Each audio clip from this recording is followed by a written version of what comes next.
We're live. We got 5, 4, 3.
All right. Well, good afternoon, everybody. That sounds like a little background noise here. Let me go ahead and put everybody on mute so we don't get that. Okay. Well, good afternoon, everybody. Hi. It is another edition of the Crossing the Crescent Discussion Group. We are here every Sunday afternoon at 2 p.m. Central Standard Time here on Blog Talk Radio and the Global Patriot Radio Network. And we are also simulcasting on Facebook, 2 pages. I quit the Twitter thing. The Twitter thing is just too frustrating. That's a little anyway. And we're also here. Yeah, of course, we're here on YouTube. Welcome to the show, everyone.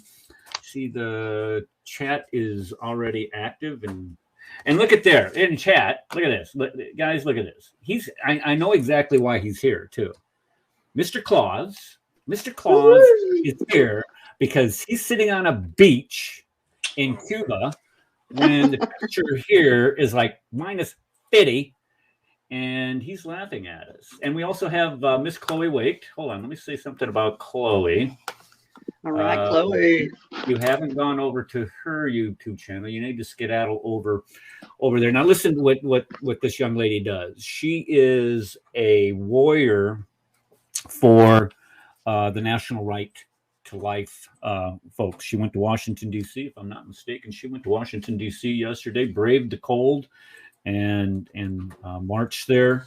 And you know, one of the things that that is always near and dear to my heart is this right to life thing. When we start thinking of our country and, you know, being held accountable by God for, I mean, what you think about that, 65 million kids have been aborted in this country since Roe v. Wade in 1974 or whatever year it was. And to think about God's judgment for us by not standing up for the most vulnerable, what we would all consider just the epitome of innocence. And it kind of rang true this morning with church. When we were discussing this, is I have a grandchild that's going to be born, God willing, in the first week of April. And to think that child can be just discarded or be treated as something other than a creation in God's sight is just an anathema to me. So, Chloe, thank you for what you did. Yeah, she said it's 20 degree weather. She said it was 20-degree weather, and let's see here, but very cold. Yeah. And I was watching I got up early yesterday, and I was watching some of the pre-March interviews or whatever, and they're holding the microphone going like this because it's just cold outside. And God love you for doing what you did yesterday. Thank you so much for doing that. Okay, so today's show. We are going to finally get around to analyzing the debate between David Wood and Kenny Bomer last Saturday. It was. I purposely put this off because there's other people that wanted to discuss it and kind of air it out, which kind of makes it advantageous for me because I can sit there and look and see what other people had to say about it without my own biases interfering with it. So today, what we're going to do is we're just going to get a butt ton of my bias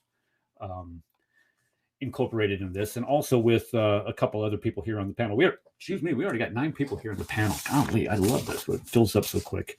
So what we're going to do is I want to start this off, and because him and I have been on StreamYard for about 45 minutes already, trying to get these technical things done. Can you guys hear me? We can hear you. Okay, great. But are we going to be able to hear your computer? That's the important thing. Let's test it out real quickly here. Oh my. Okay, let's test it out, pretty guys. Pretty sure we got it. I think this is live. So if we don't got it now, I don't think we're ever going to get it, and we're going to have to rely on my herky-jerky. Yeah. I was kind of feeling bad about that too. That you say, "Oh well, yours, Eric, yours always sucks. We'll get it. Your stream's Ready? always." Pull it up. I'm like, it's okay. It's up. Hold on. Let me make it full screen. The obvious reason is that having sex with a child. Yes, I can hear it. Make it bigger. Okay, stop. Okay, everybody, just okay. Don't breathe. We don't want to mess this up. Don't do anything. Okay. All right. So what we're going to do is we're going to go through all kinds of parts of this debate. One of the main things that I wanted to focus on this morning was his introduction. I went through his introduction. I took one for the team and went through his introduction once again. And I tell you what, that's some of the most intellectually painful things to do to oneself. But I care about my audience, and I wanted to do it for you. But let me just sum up the debate. The debate was whether or not if Muhammad's marriage to Aisha was immoral. And so what David did was he went through all of the Islamic sources that clearly show that Muhammad was 53, 54, give or take a year. I'm not gonna argue and be dogmatic about that. And Aisha was 9. He cited several different sources from differing opinions, from the history, from the commentary, from the hadith, from the Quran. Oh, by the way. And then we got to Kenny's introduction, and this was Kenny's excuse. We don't know. We just can't know. It's just not obvious enough for us. He didn't give us enough information about this. You weren't there. Yeah. Nobody was there. Yeah. Nobody was there. Only Allah knows. If only Allah knows this, then you guys are stupid. I don't know how any other way to describe it. You're just a bunch of freaking idiots. If you cannot trust your own sources when they are so explicit, Aisha was 9 when the Prophet consummated the marriage with me. He died when I was 18, and I lived with him for 9. All the math works. But what he wants to do is he wants to take an event here, a date here, somebody saying something here, and then just kind of meld it all together and say, "Oh, we don't know. I mean, the experts over here." It's a joke, and that's exactly what he is. So what we're going to do today is we are going to demonstrate why it's a joke. Because here's the bottom line, and this is the thing. This is why the Imam is so adamant about saying, "I don't know." He sounds like Scooby-Doo. The reason why is because, and it came out in the Q&A at the end. The reason why is because he was asked specifically. He was specifically asked. What was the question he was asked?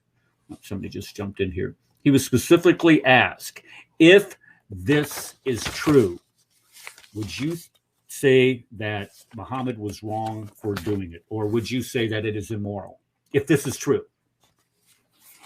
And he refused to answer the question. That tells you, if you cannot say it is wrong for a 54-year-old man to consummate a marriage, quote unquote, with a 9-year-old prepubescent girl, then you have either one, lost your soul and flippin' mind, or number two, you are a lying, deceitful piece of garbage trying to protect other pieces of garbage who are using this example of all time to do exactly what he did. He's a moral coward. Is that either or both and? Or we're not going to. Well, that was that was one. Because I'm going to go with both and on that one. Yeah, and you're absolutely right, Dale. Because when you think, because Paul sent me a slideshow, and we're gonna get to it, Paul, but you got to remind me to get to it on logical fallacies, and then he put in, some of the clips he put in there were just absolutely hilarious. It's actually worse than that, Eric. It's actually worse than that. He actually says something. What I'll get to at the end. You'll hear this, and you're going to be like, "No way, he just did not say that." Okay, so where do you guys want to start? You want to start with David quoting Kenny, or I say we start with David quoting Kenny. Okay. Yeah. So do you want? Okay. Go No, so let me ask this. Do you want my David quoting Kenny, or are you going to play your David quoting Kenny? I'm going to play my David quoting Kenny because I'm better. Whatever. We'll see. Right. Yeah, we'll see about that. All right. So let me put you up on the screen here. Let me put you up on the screen here. Hold on. Let me put you up on the screen. What are you doing? There you go. Okay, make it full screen. Ready? Full screen. There we go. All right, go ahead and play. There we go. The obvious reason is that having sex with a child is disgusting and perverted. But this is a debate, so I can't just say that it's disgusting and perverted. I need to prove my case. Fortunately, I have a quotation from someone whose words will be accepted even by my opponent. Even Kenny will have to agree with this. Here's a quote from an expert in religious matters after the expert was asked about sex with 9-year-old girls. He said, "I don't know about you, but let's be honest with it. I'm a 50-year-old man, and I've seen women that are far more attractive than 9-year-old girls. They're far more developed. I'm just trying to put things in perspective. A 9-year-old girl versus a woman. Men like women. There's perverts out there, but usually those people have issues with their lack of performance or impotence or things of that nature. So those are perverts. Those are people who have issues. So according to this expert, grown men are attracted to grown women. A grown man who's attracted to a 9-year-old girl is a pervert, someone who has issues. I said that even my opponent will have to agree with these words because these words were spoken by Kenny. In the future. Did you see the look on his face, dude? Did you see that look on his face, dude? He had that. We can't hear you, Eric. You're muted. You're muted, Eric. You're muted, Eric. We can't hear you, bro. There you go. I'm muted now. Okay. The thing was that as soon as he started reading that, he knew he was busted because we made a point of that to go out of our way. Brad, did we put that up on we have that up on the I think so, YouTube. Yeah, I think we have that up there because when we were playing that, let's see, because it's number one, when he was making that statement, he was attacking our sister Connie, is what he was doing. He made this entire video to attack her for saying Islam is what do you call it, Connie? Perverted? No. She said Islam is murder. And what she was pointing out is that when grown men crawl on top of little prepubescent little girls like this, it ends up permanently injuring them, either during the act of intercourse itself or through pregnation, trying to carry a child when you're that young, or through birthing the child. A lot of times children will be seriously injured permanently, suffer serious injuries, permanent serious injuries, or end up killing them. And so when she was making the argument that by allowing and emulating an old 54-year-old man doing this to a little girl, what you're doing is you're basically sanctioning the murder of little girls. So he makes this entire video. How dare you say? I mean, the indignity is just so indignant. How can she say this? Islam is murder. Come on, young lady, get in the car. He's making this to attack her. So we played it on our show, and just as soon as we got done playing it, that guy that's sitting on a beach in Cuba right now, not that we're jealous or anything, is saying, did Kenny just call Muhammad a pervert? And we're like, You know what? He just did. Because when we look at when we analyze these sources and we start saying, hey, did he in fact do this to a little girl? And if he did, and she was 9, is that a perversion of human sexuality? Is that a perversion of marriage? Is that is that pedophilia? And the bottom line, you have to admit it. If it is true, you have to admit it. I just want to add something else here. Kenny says, I have found far more women. No, I found more women more attractive than 9-year-old girls. So, in other words, he still thinks that some 9-year-old girls are more attractive than some women. I mean, that's just kind of a Freudian slip on his point. But if you watch the original video, we highly recommend it. We're going to have to post a link somewhere to it. He's actually holding up this down drawing, and what he's talking about, 9-year-old girls, and he's motioning his hands up and down like a straight figure. Like that. In other words, no hips. Okay, so he's noticing that there is something definitely wrong between 9-year-old girl and whatnot. But I don't know, Eric.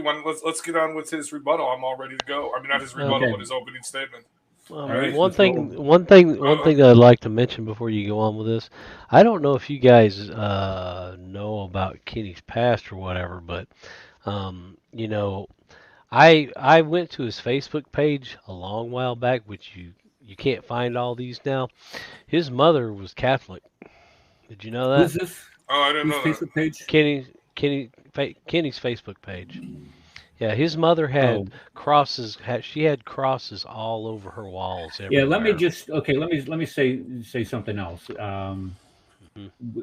He posted on his page. I think it was yesterday that his dad had passed away, and that's horrible. It is, and I'm gonna be going through that. You would just have grace extended to his family, whether it's to his mom, Kenny himself, his son, of course, being a grandson. We just hold them up in prayers, because anytime that you lose a parent, and I went through this 2 years ago, and it was just like the worst thing. It's a difficult thing. So we're not sitting here dancing on anybody's grave by any stretch of the imagination. No. We would never do that. No, this is the first time hearing about it.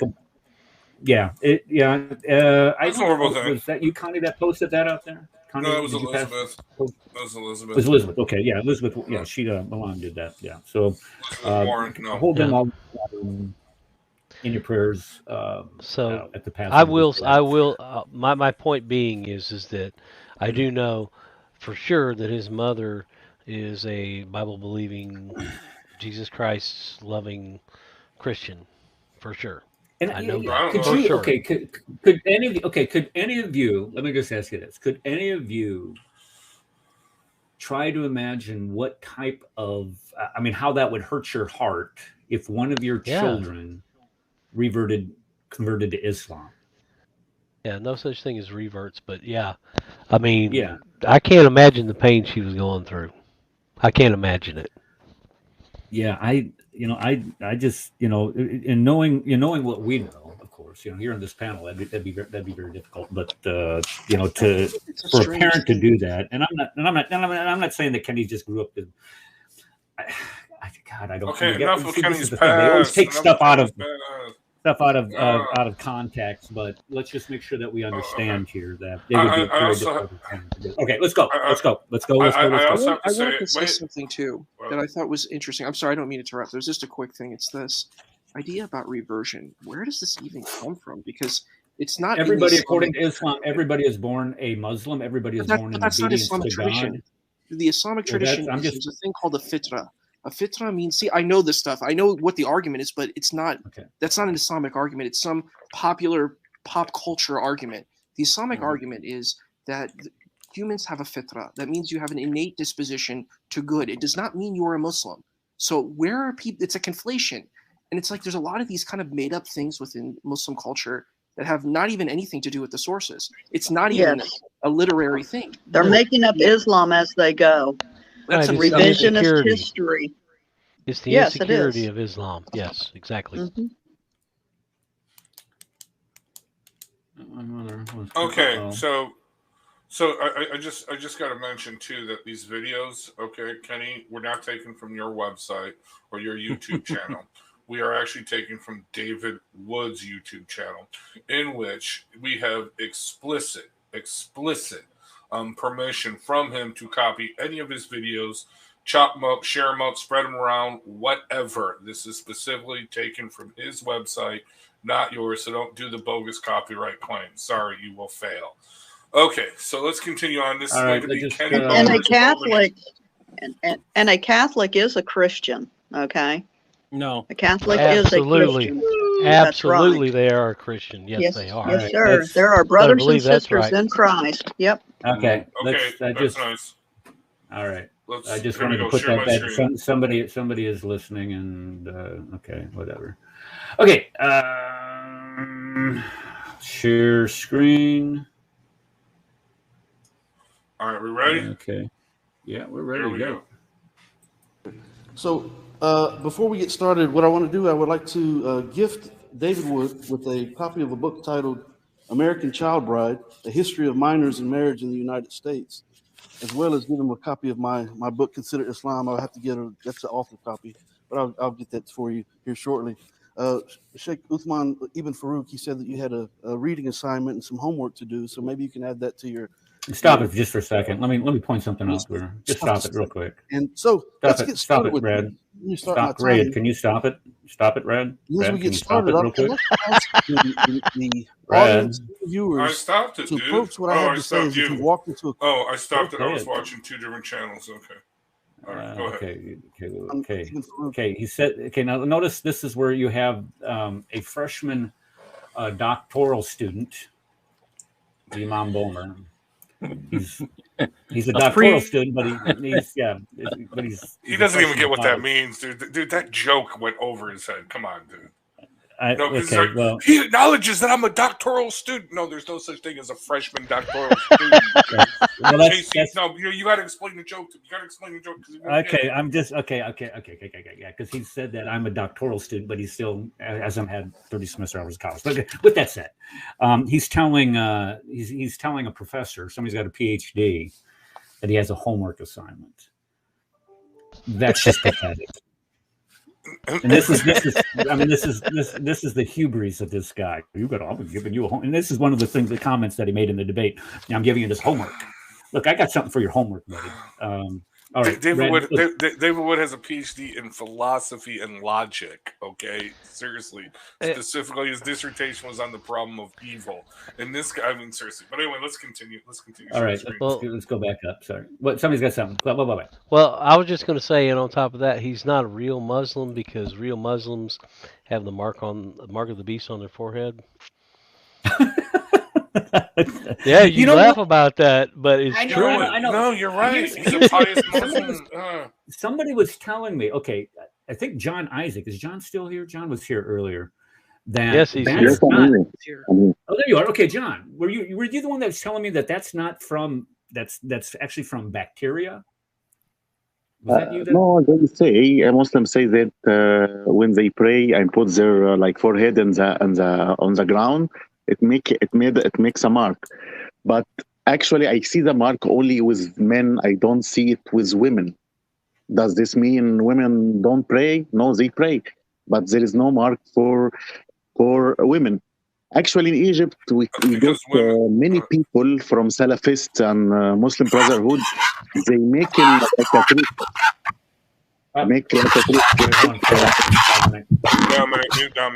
Dominic. I got it. Okay, sorry. Yeah.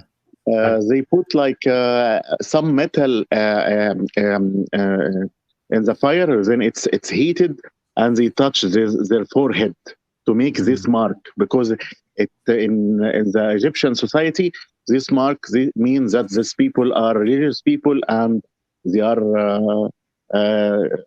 connected to God more than anyone. What is that? What's that mark called? It's called something. Zabiba. It's called Zabiba. It's in Arabic. Zabiba.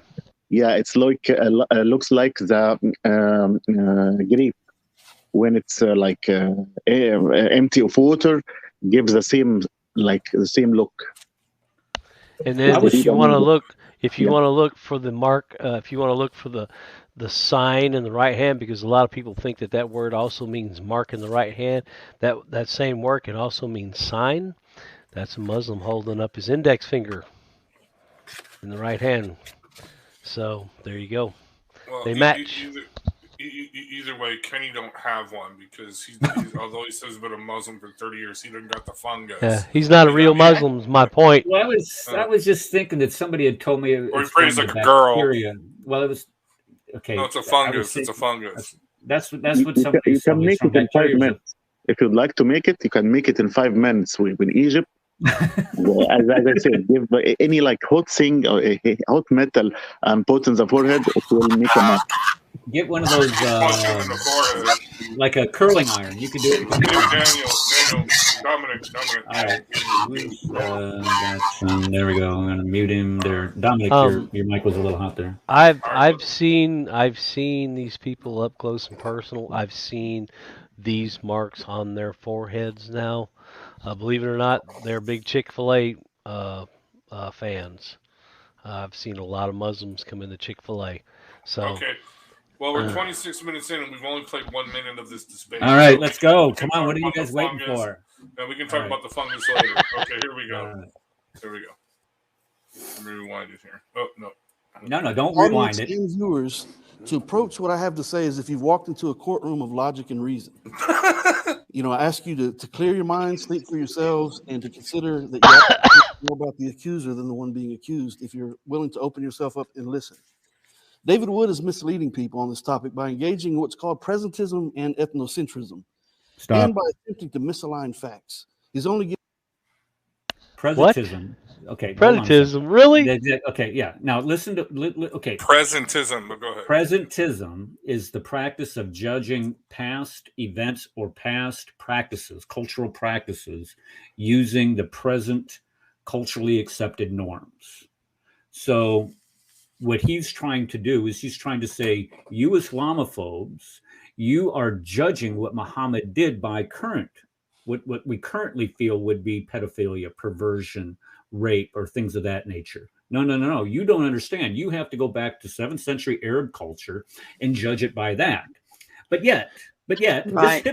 this hypocrite will sit there and point his dirty little finger at Americans for practicing slavery. And presentism says that slavery was evil, but yet when America was colonized, when America was established, slavery was widely accepted. He would do the same thing with the removal of Native Americans off of their lands and saying that was evil, using today's. But Kenny never even followed those arguments into the debate. He used those terms, but never once used them as part of his debate. Well, he used them in his book, and that's why I'm pointing this out. Not to mention that our Bible is way older than that. I'm sorry. Actually, he does use it in his argumentation, because the only reason he is disagreeing, well, he says he doesn't disagree. He just says he doesn't know. The only reason that's why I'm saying he doesn't use it. Exactly. No, but he uses it himself. He is the one guilty of what he's accusing Dave Wood of. Yes, that's exactly what it is. Because he is saying, because he is judging by his own words that somebody that's attracted to a 9-year-old girl is a pervert. Muhammad can't be a pervert, so therefore everything must be wrong. Even though he also says that during that time, okay, what nobody argued about what Muhammad did to Aisha for 1,400 years until the modern period. He acknowledges that it wasn't only until recently, presentism came about. The last 100 years. Exactly. So now he's stuck. So now he has to use his 20th century moral mind and say, well, no, I just don't know. But let's continue on, because again, we got. All right, let's get going. We got to be off here by 10 o'clock tonight. The story that he wants you to hear. So in an article titled "Don't Judge Our Ancestors' Actions by Today's Standards" by Chip Hughes, he defines presentism. He says that it's a historical term meaning judging past actions by today's standards, or uncritical adherence to present-day attitudes, especially the tendency to interpret past events in terms of modern values and concepts. And he says we all too often color history with the lens of our own current prejudices. The historian David Hackett Fisher, in his book, Historians' Fallacies, he says Presentism is a logical fallacy in that people should at least try to be aware of their biases and view history in such a way that they do not create a distorted depiction of the past. Against Presentism by Lynn Hunt, she says, presentism at its worst encourages a kind of moral complacency and a self-congratulation. Interpreting the past in terms of present-day concerns usually leads us to think of ourselves as morally superior. It leads sounds familiar.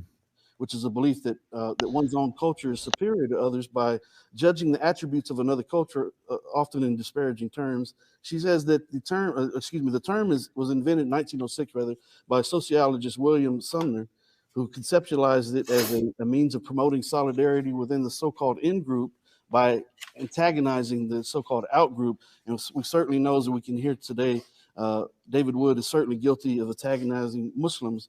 And by demonizing to do inevitably, he's trying to demonize all. Stop, for crying out loud. Okay, here's the same guy. This is the same guy in his book who sits there and decries. He's sitting there, well, you guys judge Muslims, but yet at the same time he's decrying a Christian nation, saying that, well, you guys drink alcohol. Your women dress like sluts because you don't put them in burqas or make them cover themselves. This is the same guy who said these same things in his book, and yet he's going to sit there and point that nasty finger at us for saying, "Oh, you're calling Muslims disparaging terms." Really? Well, last I saw, his wife isn't in a full burqa or anything like that. No, his argument is that women should cover themselves, and that his wife isn't. That's the point. He's saying that American women dress like sluts is basically his yeah. argument. Why isn't he whooping up on his wife and making her dress up like that? That is the point. Yes, that's the point. If he wants to pick on American women, then he's got to start in his own household. He tried that with his last wife. Last wife. That's why he's got an ex-wife. It didn't work out well for him. But anyway, let's continue on. Let's continue on. That's being a hypocrite in his own household. He wants to pick on all American women, but his own American woman wife won't. And I guarantee you, I know a lot of American women that'll whoop his butt too. All right, we're focusing on no. We haven't got to the true Kennyisms yet. Let's go. Yes. All Muslims.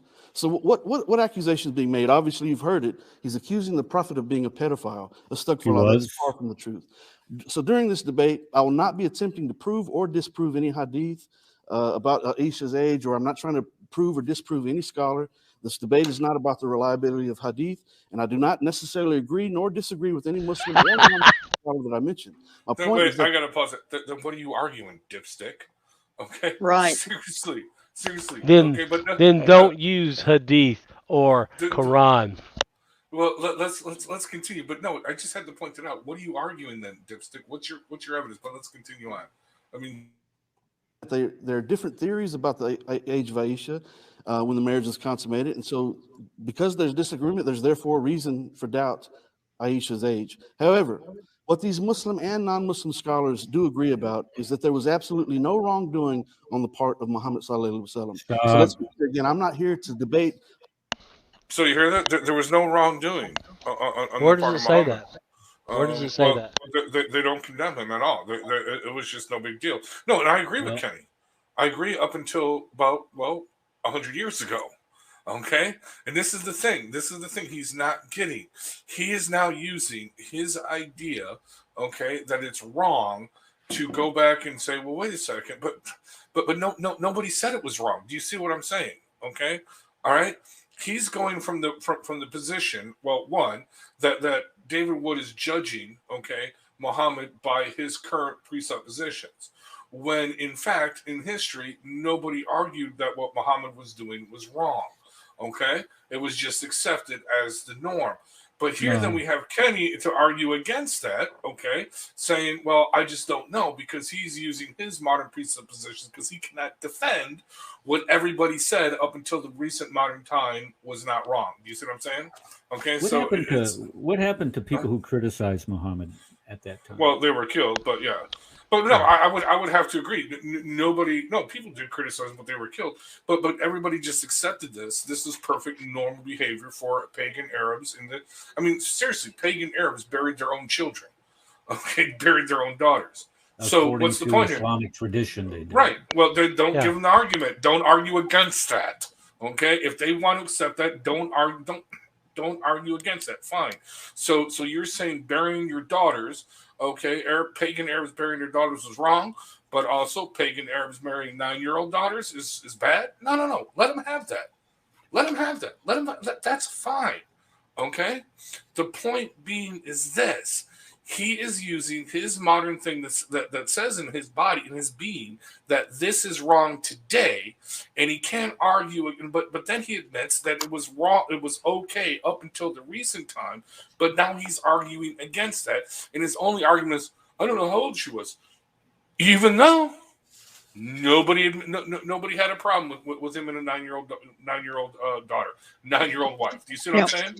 Yeah. Where's the proof? Yeah. Where's the proof of this that no one had a problem way back when? Well, so he can't even prove that. Yeah. That's part of David Wood's argument.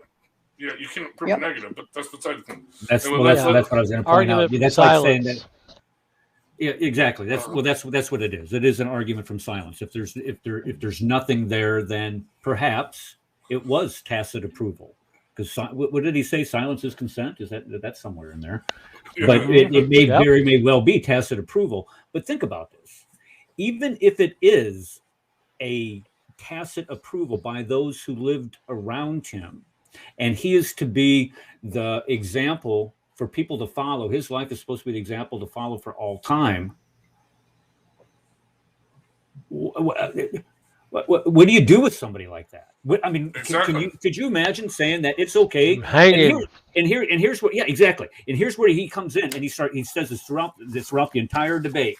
Nobody complained about Muhammad marrying this little girl. It's been going on throughout all history, don't you see? Even in America, your marriage laws were done. They were 7 years old. They were 10 years old. Wrong. Abu Bakr did. Okay. Abu Bakr complained. Abu Bakr did. Okay, but let me make my point. Let me make my point here. When these little girls, when you say that they were 7, 10, 12 to 14 or whatever, okay, they were younger in previously. I get that. Everybody understands that. But there weren't 54-year-old men trying to marry these little girls. It was young men trying to do this. Same guys the same age.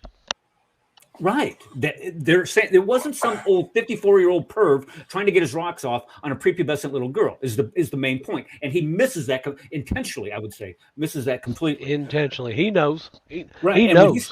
When he starts citing these laws, and I would challenge him, you go into any of those court records, any of them, in any state, at any time, throughout colonial history, throughout U.S. history, and see if you could find more than a 10-year disparity in the marrying age between the male and the female. And I'd give you $20 for each one you found. I'd give you $100 for anyone that you found that was more than 20 years old. And I'd give you $1,000 if you can find one where it's more than 30 years old. Not to mention this is just so disgusting. Mention the American way of life didn't come in until 1776. So you had all that time between back then till now where they have been practicing this all throughout those ages for the last 1,400 years. Yeah. America doesn't even come close to it. They started doing it almost immediately. I think Uthman, somebody said, I was listening to somebody today or reading something today where Uthman married a young girl too. Okay, let's all I'm saying is this, okay?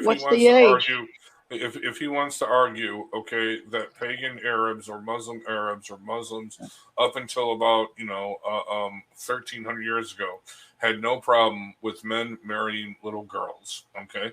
Well, I will also remind you that they had no problem burying girls alive. They had no problem eating lizards. They had no problem. I'm just saying, fine, give them that argument. Don't argue against it, but because there are better, you know what I mean? There are better fish to fry in this argumentation.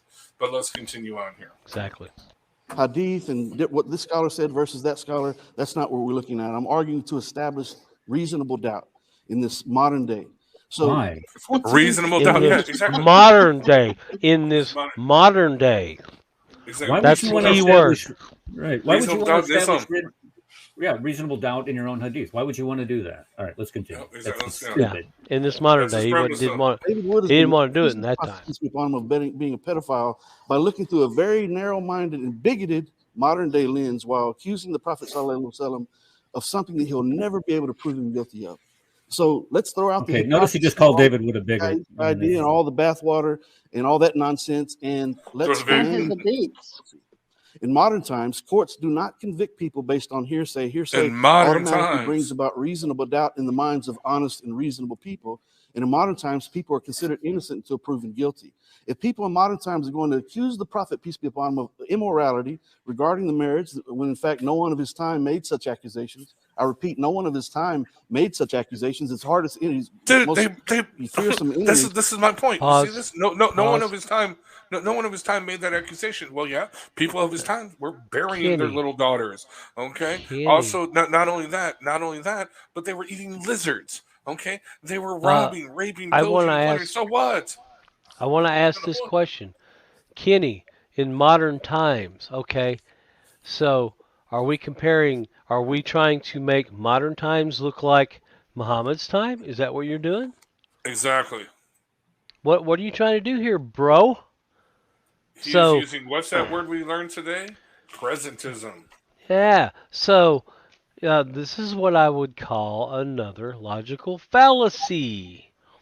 He is he's totally inconsistent because he's trying to compare today's morals to the morals of his scumbag prophet's time.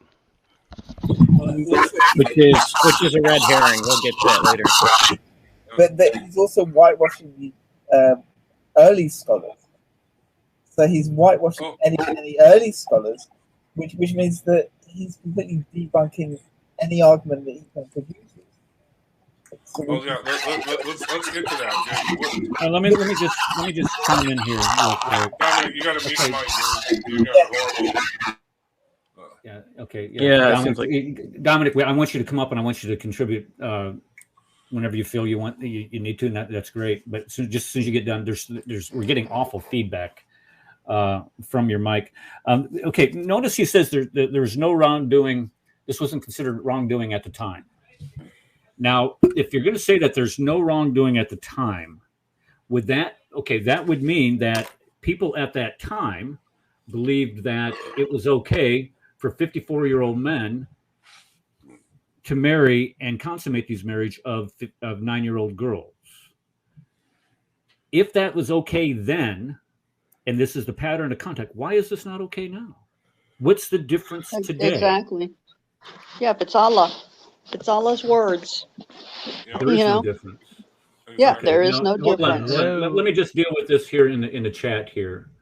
Let's see. Okay. Yeah. Using the Bible, and I dare you, I double dog dare you, I triple dog dare you.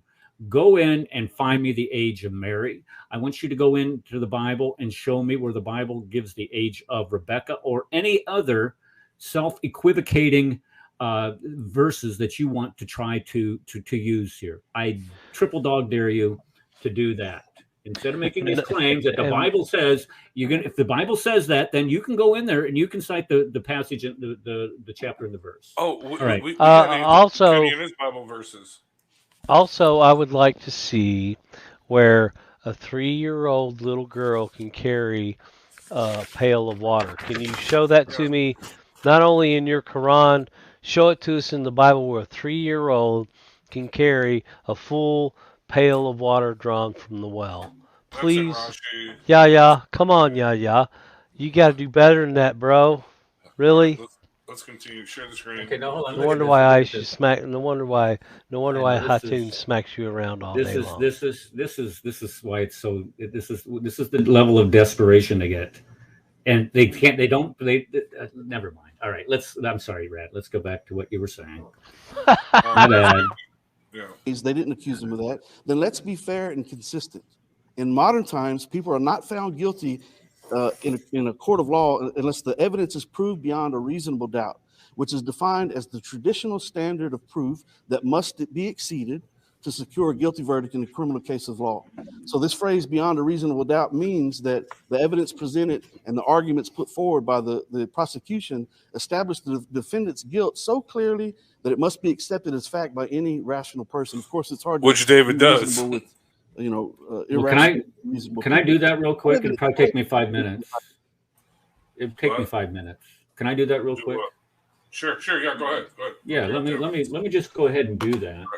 Because I got to thinking about, how do you, and I'm always, since I'm a teacher, I'm always big on graphics, right, Paul? Yeah, as a teacher, you learn how to, when you engage people, you want to use graphics. Now, I have a ton of PowerPoints that when I left last year, I gave the guy that came in to replace, he got hired in the middle of the summer, and I went in, I gave him like 1,000 PowerPoints, and he wanted to actually pay me money for them because that's all I do is make PowerPoints. But anyway, here you go.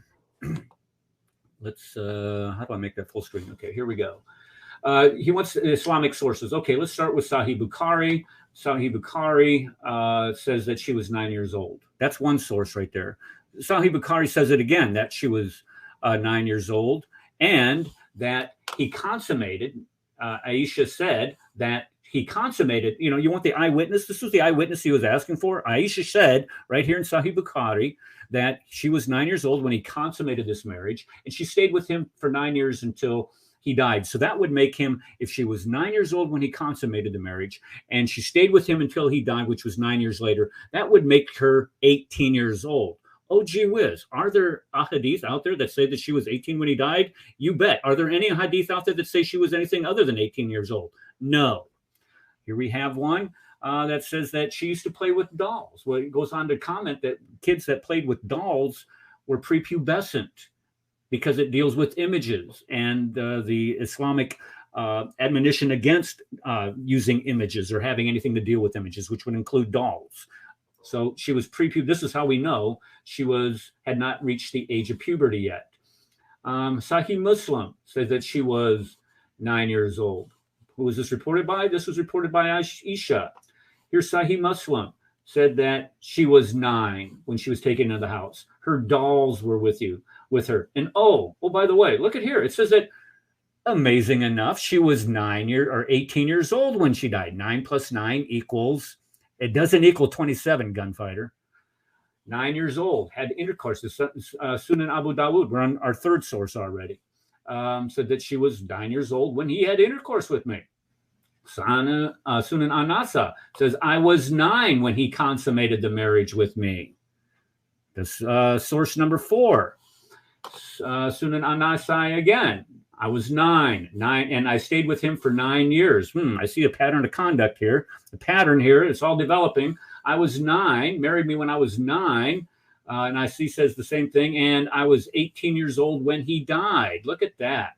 Sunan Ibn Majah says that consummated the marriage when she was 9 and passed away when she was 18. Imagine that. Was that 5 sources? Am I in 4? Is that number 5? And not said amongst these is they're talking about a lunar year of age 9. So, which would make it younger. Yeah, which makes it even more disgusting. Exactly. Yes. Okay. And then he was complaining about other sources. Let's go with the commentator Ibn Kathir. Look what he says.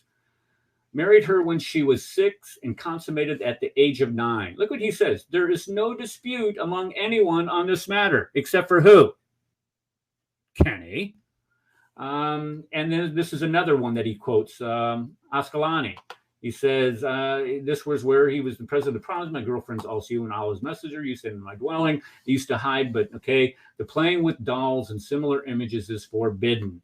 And then you get to Al-Tabadi, the historian. My marriage was, he's quoting her, my marriage was consummated when I was 9. Then you get over to the Sirah, the biography of Muhammad. And here's the only time where you see a number other than 9.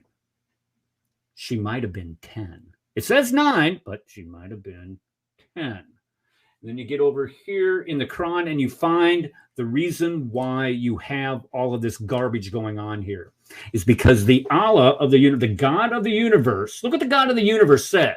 You can divorce a little girl who has not menstruated.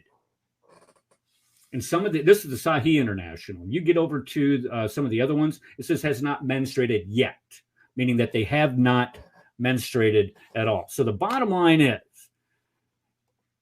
we know there's no confusion. When he says that there's confusion amongst the scholars on how old Aisha was, no. There's no confusion. The only reason why you have intentional stupidity here, intentional confusion, is because he knows in his heart of hearts how disgusting this is.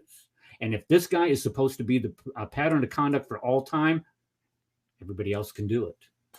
I would also like to point out against it. I would also like to point out that Kenny, that we're going to hear Kenny say, he's going to quote some modern day scholar in England, who I believe studied under a heretic, who's considered a heretic.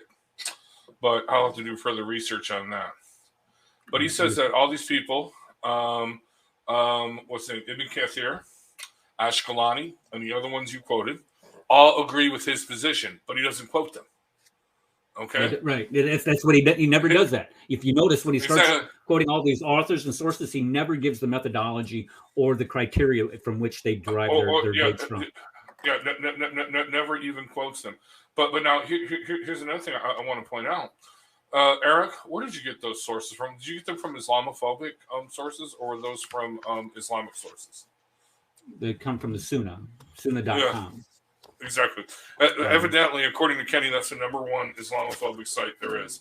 But let's continue. Sunnah.com, yeah. Yeah. Islamic site, yeah. Right. But let's continue on. Here we go. All righty. Let's talk about it.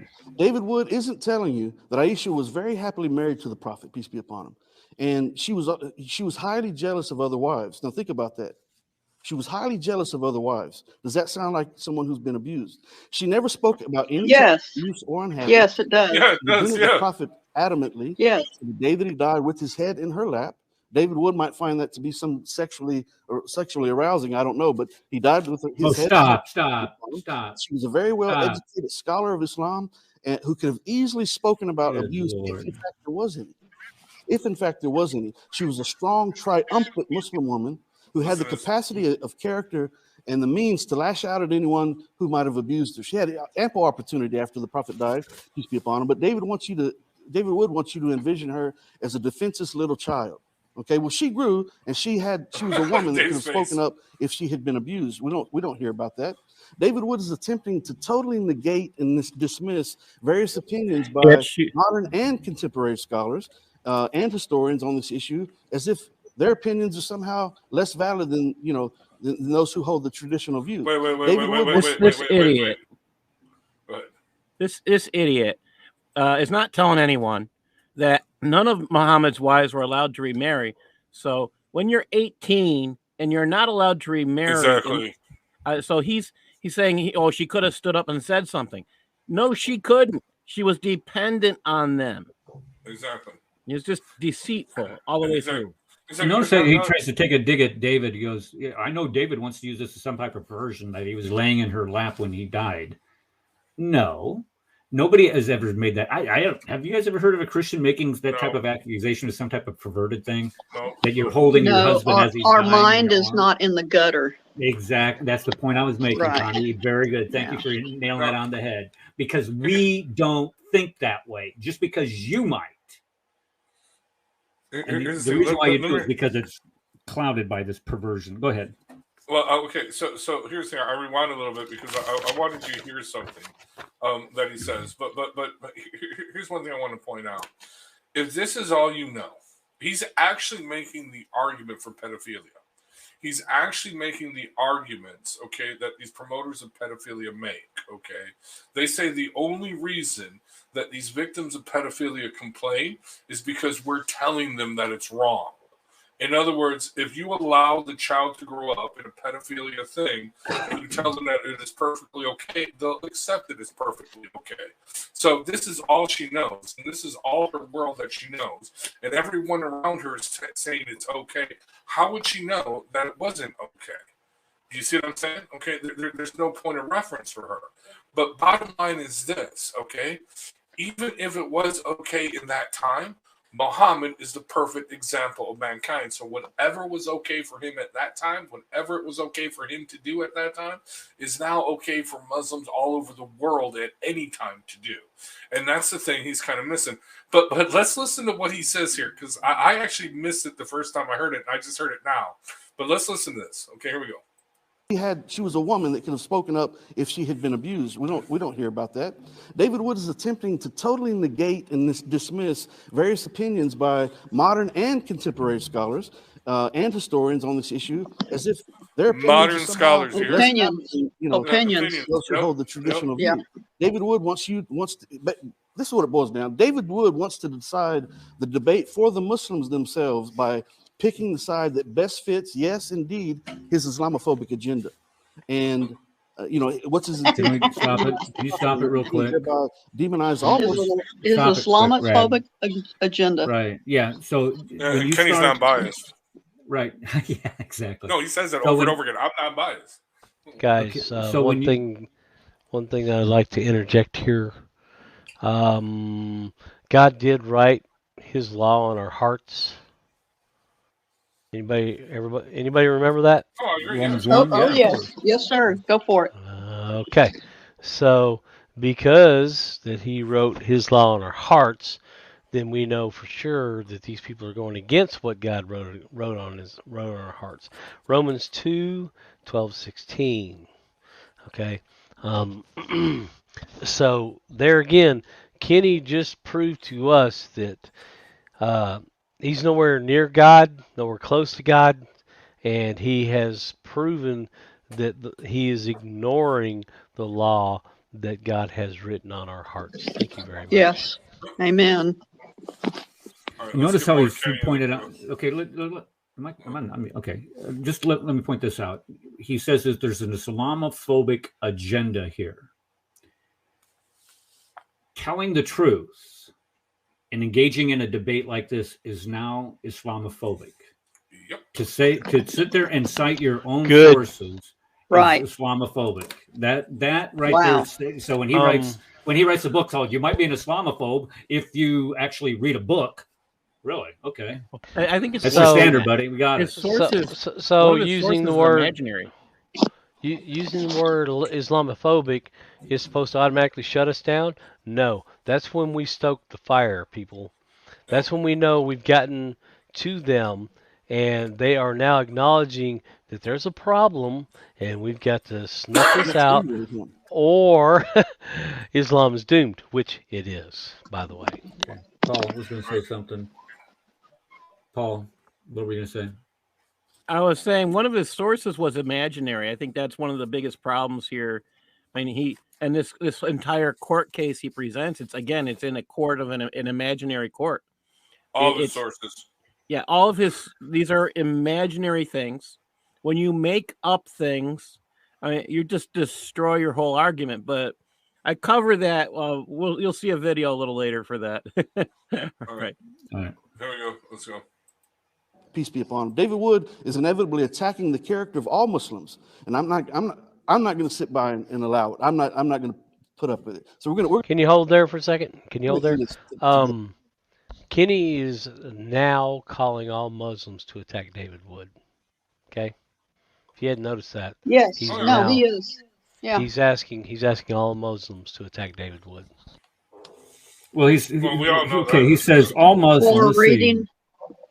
Because he wants to demonize. What does he say? He wants to demonize all Muslims. Okay, that's a lie, of course, but that's not true.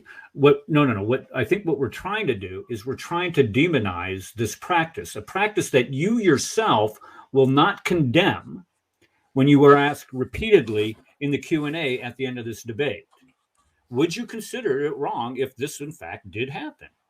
And he's like, well, I don't need to answer that. Shut your pie hole. You do need to answer that, because what that does is that shows the biases and the hypocrisy in what you're in everything that you're engaging upon in this debate. All right, I'm sorry. It just amen, brother. Amen. Preach it. Preach it. I think the one question that should have been asked during the Q&A is Kenny, did you make this statement? And read that again. Yeah. No. I do say David Wood should have handled it. Really hammered him more on his own words. But guys, we're only 6 minutes into a 23-minute. Well, let's go. What are you waiting for? All right, I'm just saying. So as Muslims, we do indeed have the right to disagree. And in fact, on this issue, there are valid reasons to disagree. And on this topic,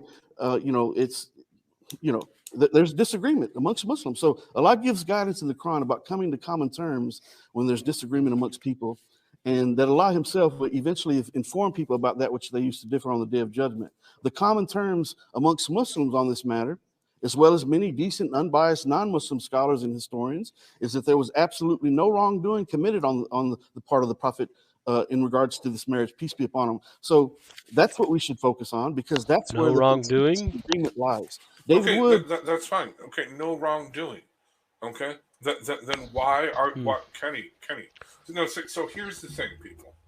Okay, and you're arguing against his statement, no wrongdoing. I don't understand that. Let me explain why. Let him have that. Okay, no wrongdoing on the point on the position of Muhammad. Okay, fine. All right. Muhammad is according to Muslims, he is the perfect example to mankind. So therefore, he sets the standard of what is right or wrong for Muslims to do. So there was no wrongdoing, okay, on Muhammad's point, because there couldn't be, because he is the perfect example of having sex with a 9-year-old girl. Then why does Kenny have a problem with it? Why is Kenny using his presupposition, his modern presupposition, to say, you know what, men who have sex with 9-year-old girls are perverts? Okay? Excellent. So therefore, that must be wrong.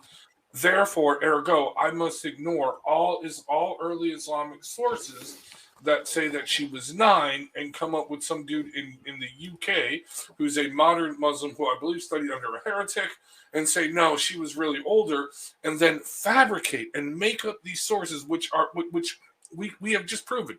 Eric just proved that it was false. Ashkelani, Ibn Kathir, Tabari, all of the quotes. Well, he doesn't even give them quotes. He just says, well, they said that she was older. No, they don't. They all say she was 9. Ibn Kathir, as David points out, says there is no doubt she was 9 years old. Okay? I have a question to ask here. All the caliphs beyond Muhammad, how old were the women that they married? Does anybody know? I don't know.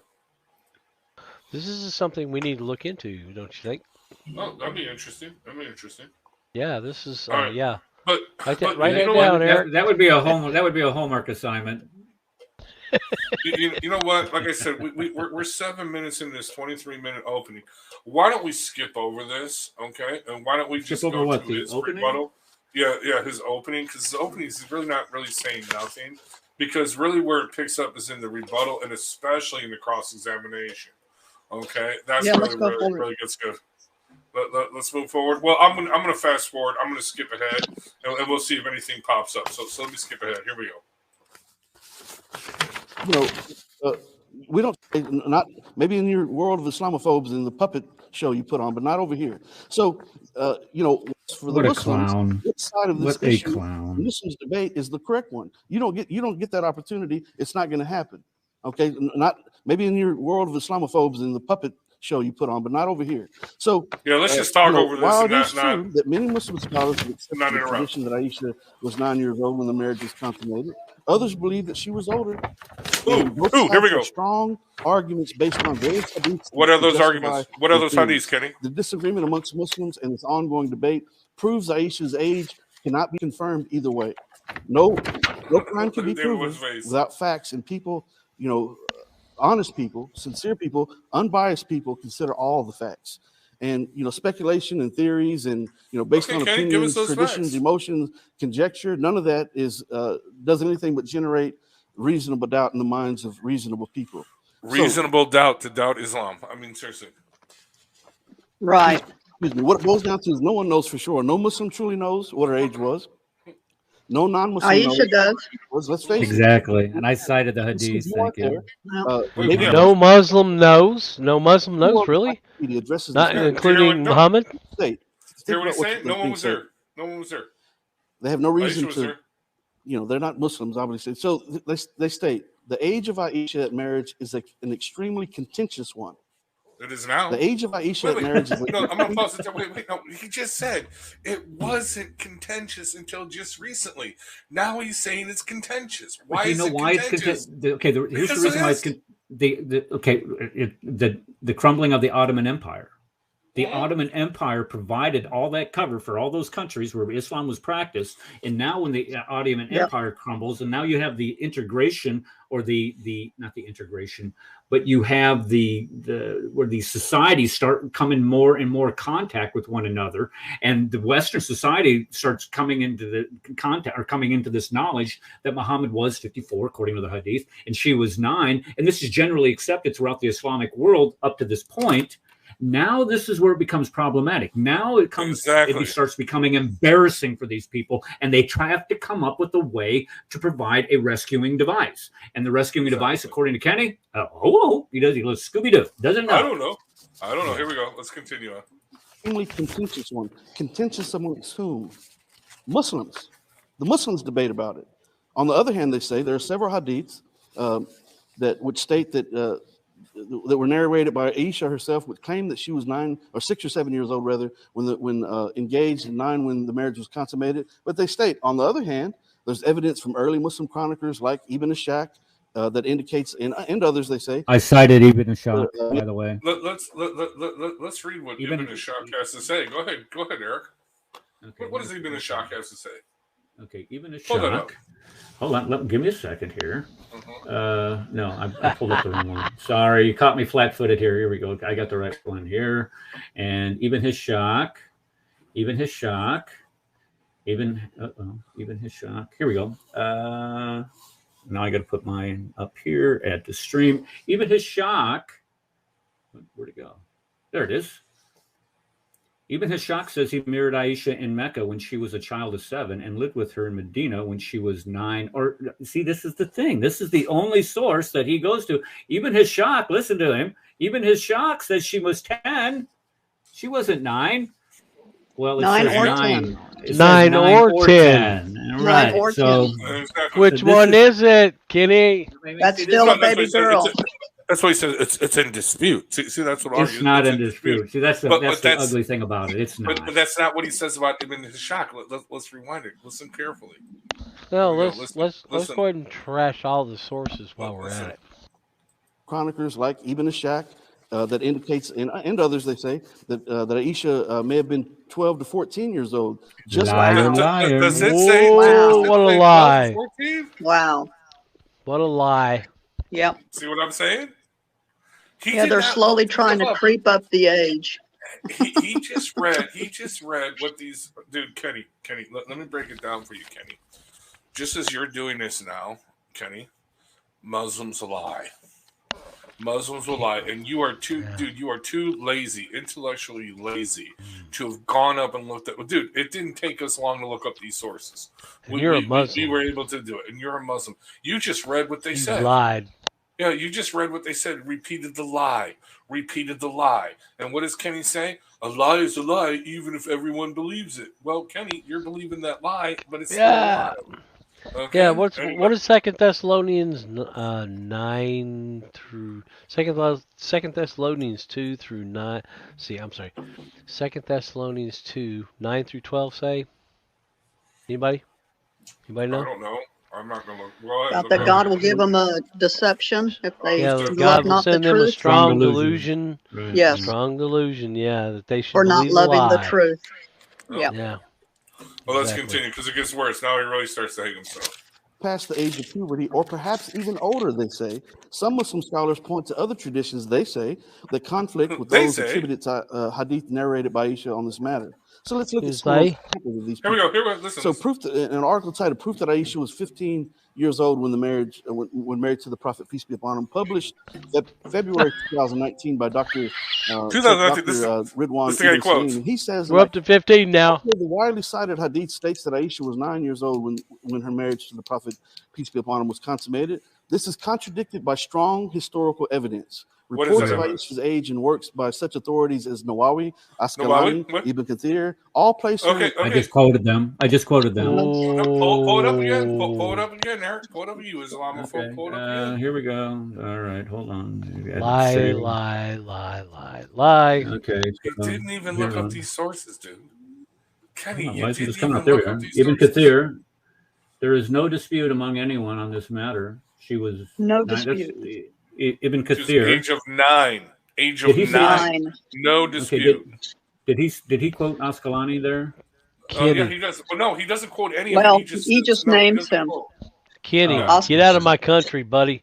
Get out of my country while you still can, buddy. Let's I'll come visit you. Get out of my country. Pull that back up. Pull that back up. Let's take it one by one. First of all, Kenny does not quote. Well, Kenny is quoting this dude from the UK in an article published in 2019. This dude says that this is contradictory. Even though all the early sources in Hadith state that she was 9, this is contradicted by other Islamic sources. So he says, for instance, Ashkelani, Ibn Kathir, and Nawawi. So pull that up. Let's go with Ibn Kathir. First of all, what does it say? The Prophet married her when she was 6 years old and consummated the marriage at the age of 9. There is no dispute amongst anyone on this matter. See that, Kenny? When you said there was no dispute, yeah, you were right. There was no dispute that she was 9 years old, according to Ibn Kathir. Go to another one. Who else you got? Ashkelani? Kenny, you need to move to Saudi Arabia, bro. Kenny, now. Move to Saudi Arabia. Now. Okay. I used he would be dead in a heartbeat. Okay, I used to play with dolls in the presence of the Prophet. And my girlfriends also used to play with me. When Allah's messenger used to enter my dwelling place, in other words, the bedroom, they used to hide themselves. But the Prophet would call them because he loved the Prophet would call them to come and join and play with me. Oh, I'm sure he loved it when the little girls played with her. The playing with the dolls and similar. This is Ashkelon, and similar images is forbidden, but it was allowed for Aisha at that time, as she was a little girl. Not yet. What? Not yet. What? Not yet. What? Not yet. What? Not yet. What? The age of puberty. Eric, pull that up. I wasn't done. Hold on. I'll put it back. Hold on. Let me tell you a quick funny here. When I was going through some of these YouTube videos for pedophiles, one with Michael Jackson came up. Oh yeah. And he was sitting there. There's nothing wrong with inviting a boy into your bedroom, into your bed with you, and you're 40 years old and he's 12. There's nothing wrong. This is what they do. They make excuses for themselves. It's sick. As the song says, Kenny, age ain't nothing but a number, right? Anyway, but what is the big song with Kenny? The big song with Kenny is "Beat It, Yeah, Beat It, Yeah." Pull it up. Go back, Eric. Go back. I haven't delivered. Okay, can everybody stop? Thank you. Why a little girl not yet reached the age of puberty, Kenny? That's what Ashkelani says. And that's in Faith Ubar, page 143, volume 13. That's called citing a source, Kenny. Okay? Not just he does, the UK. He does cite a source. Hold on. He cites an article from 2019. No. He cites the World Encyclopedia. Oh, right. That's it. We haven't got to that, but let's continue. But no, who else did he say? World Encyclopedia. Pull up Ibn Kathir. Actually, no. World Let's Encyclopedia refutes. Let's give him Ibn Kathir. World Encyclopedia refutes Islam, by the way. Exactly. Yeah. There's just all kinds. It's disgusting to think that somebody would try to say that nobody says that she was something. No, sorry, you're lying. Either that or you're an ignorant dolt and can't find anything. Both. No. He's intellectually dishonest and he's a moral coward. Absolutely. Okay, let's make sure we understand that where these videos came from. They came from David Wood's Acts of 17 apologetic site. Just saying. Right, just which we have express and explicit permission to download, share, and comment on. Okay. All right. Kenny, don't even try that crap. Go ahead. when the marriage was consummated. He has a footnote at the bottom of that article, and he states, this article is not an apologetic response, but a sincere... Wait. I got to rewind that. Hold on. Listen to this. So he's quoting the guy from the 2019 argument or 2019 article. Here we go. Now, he says a footnote, right? A footnote. A footnote, yeah. I would think, would be the quotes of where he's getting this information from. Remember, he reads off this guy is supposedly saying Ashkelani, Ibn Kathir, they all said this to back up his position. We just proved right now that is not the case. So there's a footnote. What does the footnote say? At the time when the marriage was consummated. He has a footnote at the bottom of that article, and he states, this article is not an apologetic response, but a sincerely held opinion after investigating the issue. And ultimately, he says, this is my opinion based on reading of historical evidence, and it's the job of the student of Islamic tradition to investigate to the best of his or her ability.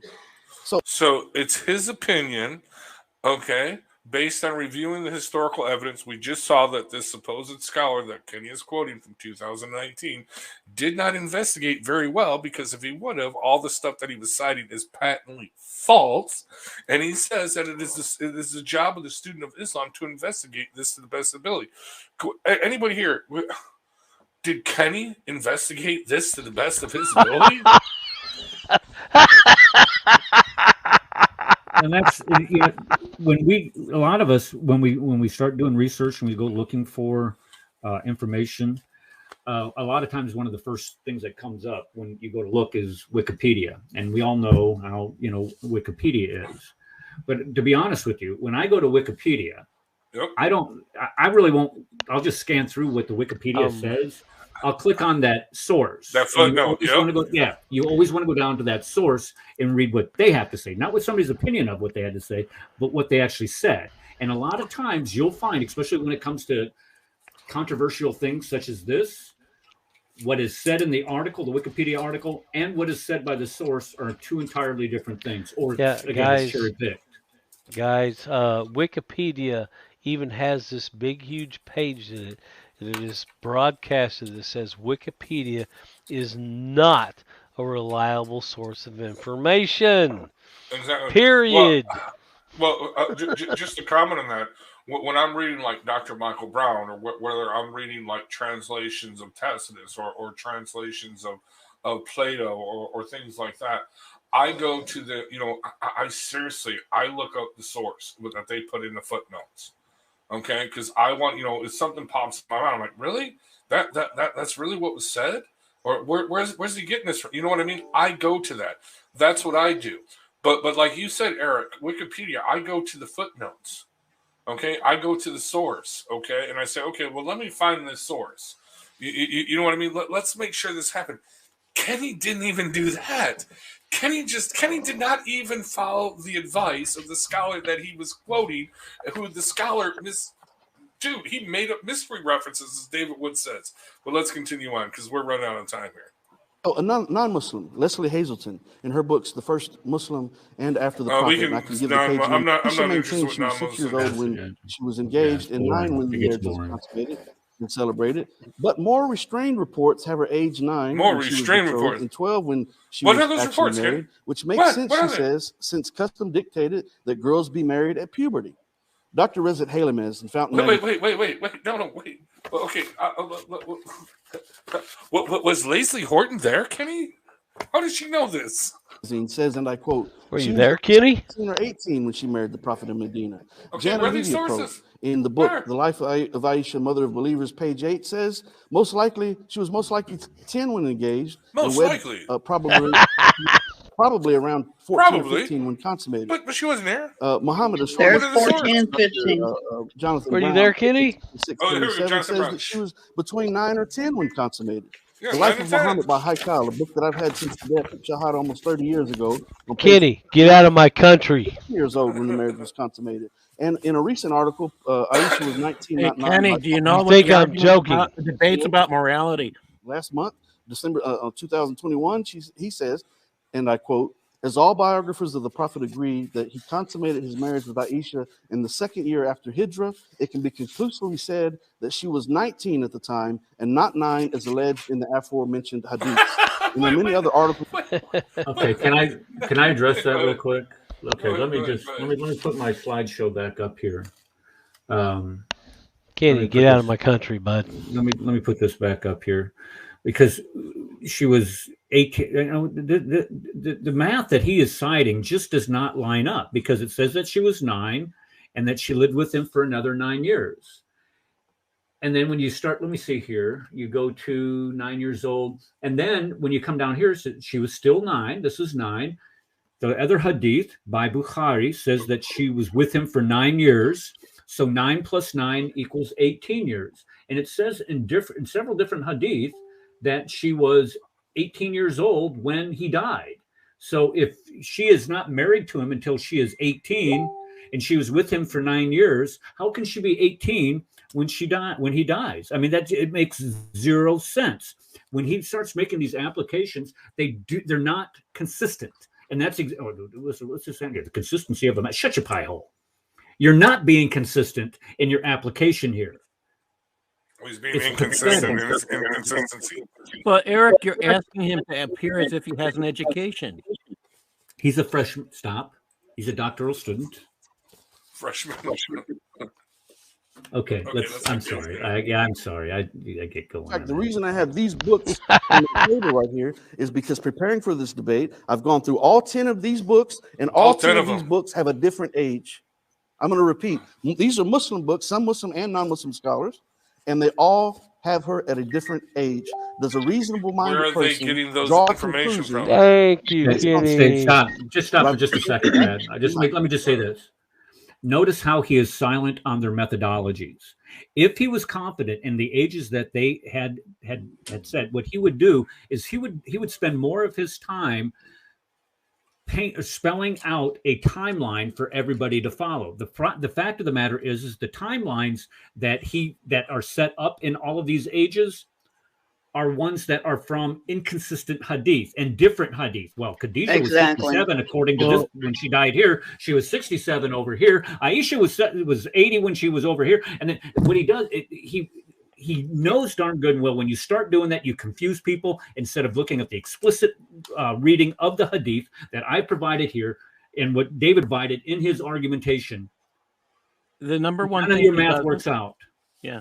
Number one thing he doesn't do is he doesn't actually cite his sources. He doesn't go to what we call primary documents. The closest thing we have to primary documents are the hadiths, the Quran, and the Sirah. And for some reason, which I think it was really hilarious, where after Kenny's open that David Wood's rebuttal was, how is it that I'm the only one using Islamic sources? Yeah, Kenny. Let me ask Kenny, you. Hold on. I just want to say, Kenny, now you know why Shabir Ali won't touch you, bro. Yeah. Anyway, let's. I just want to ask. We have two former retired school teachers in a room. Okay, so. When junior high, I think Paul, you were high school, if I'm mistaken. No. Yeah, I taught high school for 20 years. Okay, so we got a former junior high school teacher and a former high school teacher. Tell me something. Would you ever accept secondary sources, solely secondary sources, without any reference to the primary sources, without any actual quotations of the primary sources in any kind of research paper? No, and that's why Kenny's requirement. It has to be primary, and they have to. I mean, if I find that there were not primary sources, then that was cause for a much lower grade, and they didn't. Exactly. F. And this is why he's clearly demonstrating he's a historical literate. He doesn't know how history is done. Exactly. It's not done by someone's opinion. No, correct me if I'm wrong. You can use secondary sources and say, sure. Okay, you can use tertiary sources too. Absolutely. Exactly. But if they are making a reference in the second or tertiary sources to a primary source, you have to quote that primary source. Your thesis has to be supported. Your thesis has to be supported by primary source. Right. So Kenny, you would fail junior high and high school level, and you're telling me you were a PhD candidate? Come on, without a bachelor. Well, the man doesn't understand. The man doesn't understand basic. He doesn't understand the difference between a bachelor's and undergrad and a graduate, so we know he never had any schooling. No, that's wrong, Paul. That's wrong. No. Paul, we know he had. We know he had no class. Okay? No. He enrolled in 2 online classes or mail-in classes at Michigan. What is it? Michigan University. Okay, it's not. Okay, folks, it's not Michigan. Which he said multiple times. Michigan universities in the analytical tafsirs or something like that, or how to analyze the tafsirs. I don't know. 2 classes in that. He showed us the receipts and he got an email. We don't even know if he attended. We don't know if he passed. We don't know if he dropped the class. I don't know. Yeah, we know. We know. He's proving it in his. Exactly. But here we go. Let's continue on because we got to get. Oh God, can we run over, dude? Because we got so much more here. Man, I can't stop laughing. If you're true to yourself, you're a decent, unbiased person. Unbiased. Someone of a crime based on all these. What are you supposed to believe? There are many articles and books that I can mention. I can convict someone of crime based on evidence. Are these theories by these scholars and historians correct? Which ones are correct? Which ones are wrong? So consider the ones that have the evidence are correct. The ones that don't are the ones that are incorrect. Of anything related to Islam with the opinions of non-Muslim scholars who have studied Islam and the life of the Prophet, peace be upon him, objectively, a whole different narrative about his life and the teachings of Islam come into focus. By example, in the book What the Quran Meant, Why It Matters, I have it up here as a matter of fact, by New York Times bestselling author Gary Wills, a non-Muslim. He addresses this marriage on page 189 of his book, and he says, and I quote, Aisha is reported to have been 9 when Muhammad married her, which has led to a great deal of criticism of the Prophet, but early marriages were common until recently. Okay. No one knows when this one was consummated. No one knows? Non-Muslim, no dog in the fight. He says no one knows when the marriage is consummated. Allah doesn't know. Because there are differing opinions on the issue, even amongst classical Muslim scholars. There are people on both sides who have either. Notice he didn't. There's no sources cited here. He's not sorting anything. Like this man, to one side or another, without looking at all the evidence unbiasedly. Instead, they engage in cherry picking, confirmation, and anchoring bias. That's sometimes what people you're don't realize that they're doing that. He just did a self-defeating argument. While other people have an agenda, and obviously David Wood is the type of person who has an agenda. But Kenny doesn't have an agenda. All this information. No, Kenny wouldn't. Shame on you, David Wood. It does not allow the opinions of other people to impede on their own logic and reason. Can only include that. Based on all the evidence on this topic, no one knows for sure how old she was, and so that's the facts. So no, it's not. We can go back and forth between this hadith and that hadith and mention what this scholar says versus that scholar, or we can be honest and admit that the fact is there are no facts that can actually be truly established regarding her age because there's much disagreement on the issue. The scholars disagree. The Muslim scholars themselves disagree. They have been debating for decades. And so David Wood doesn't mention decades.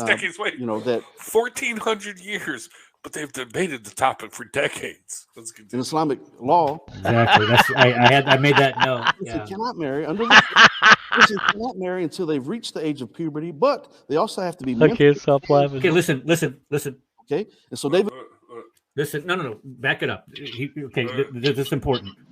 Okay. But they also have to be mentally and emotionally ready. Okay. Okay. So David Wood doesn't tell his followers. All right. Okay. I want to see the rubric for that. I want to see if you're going to say, okay, because we all know what puberty looks like. What I want to know is what emotionally and intellectually ready means. I want to see the criteria that you use for that. I want to know. Right. I want to know what standard are you establishing for a woman to be intellectually and emotionally ready? Who makes that determination? He already established it. You know what it is? A girl. The age of 9. A girl. Yeah. Wait. Think about this, people. Now, when I went through puberty, it was a long time ago. It was the most horrible thing there was. Okay. It wasn't horrible. I mean, yeah, true. It was, new sensations and everything like that. But seriously, you got grass on the field. You ain't ready for nothing because you're still a little brat. You know what I mean? Okay. You know, you ain't ready for crap, dude. You ain't ready for life. Now, true, you know, you could say, well, you grow up fast, you know what I mean? Okay, don't get me wrong. I understand that. You got, you know, as a young an adult or someone in puberty, you know, living in the desert, you know, in this poverty-stricken area, or even any poverty, you know, you're going to have to contribute to the society a lot quicker than we would now. But seriously, what kind of emotional readiness? Look back and think about your life, you know, when you were 11, 12 years old, could you possibly have had, okay, for what awaited you, other than, you know, the pleasure that comes from, you know, rubbing up against something? You know what I mean? Seriously, think about that.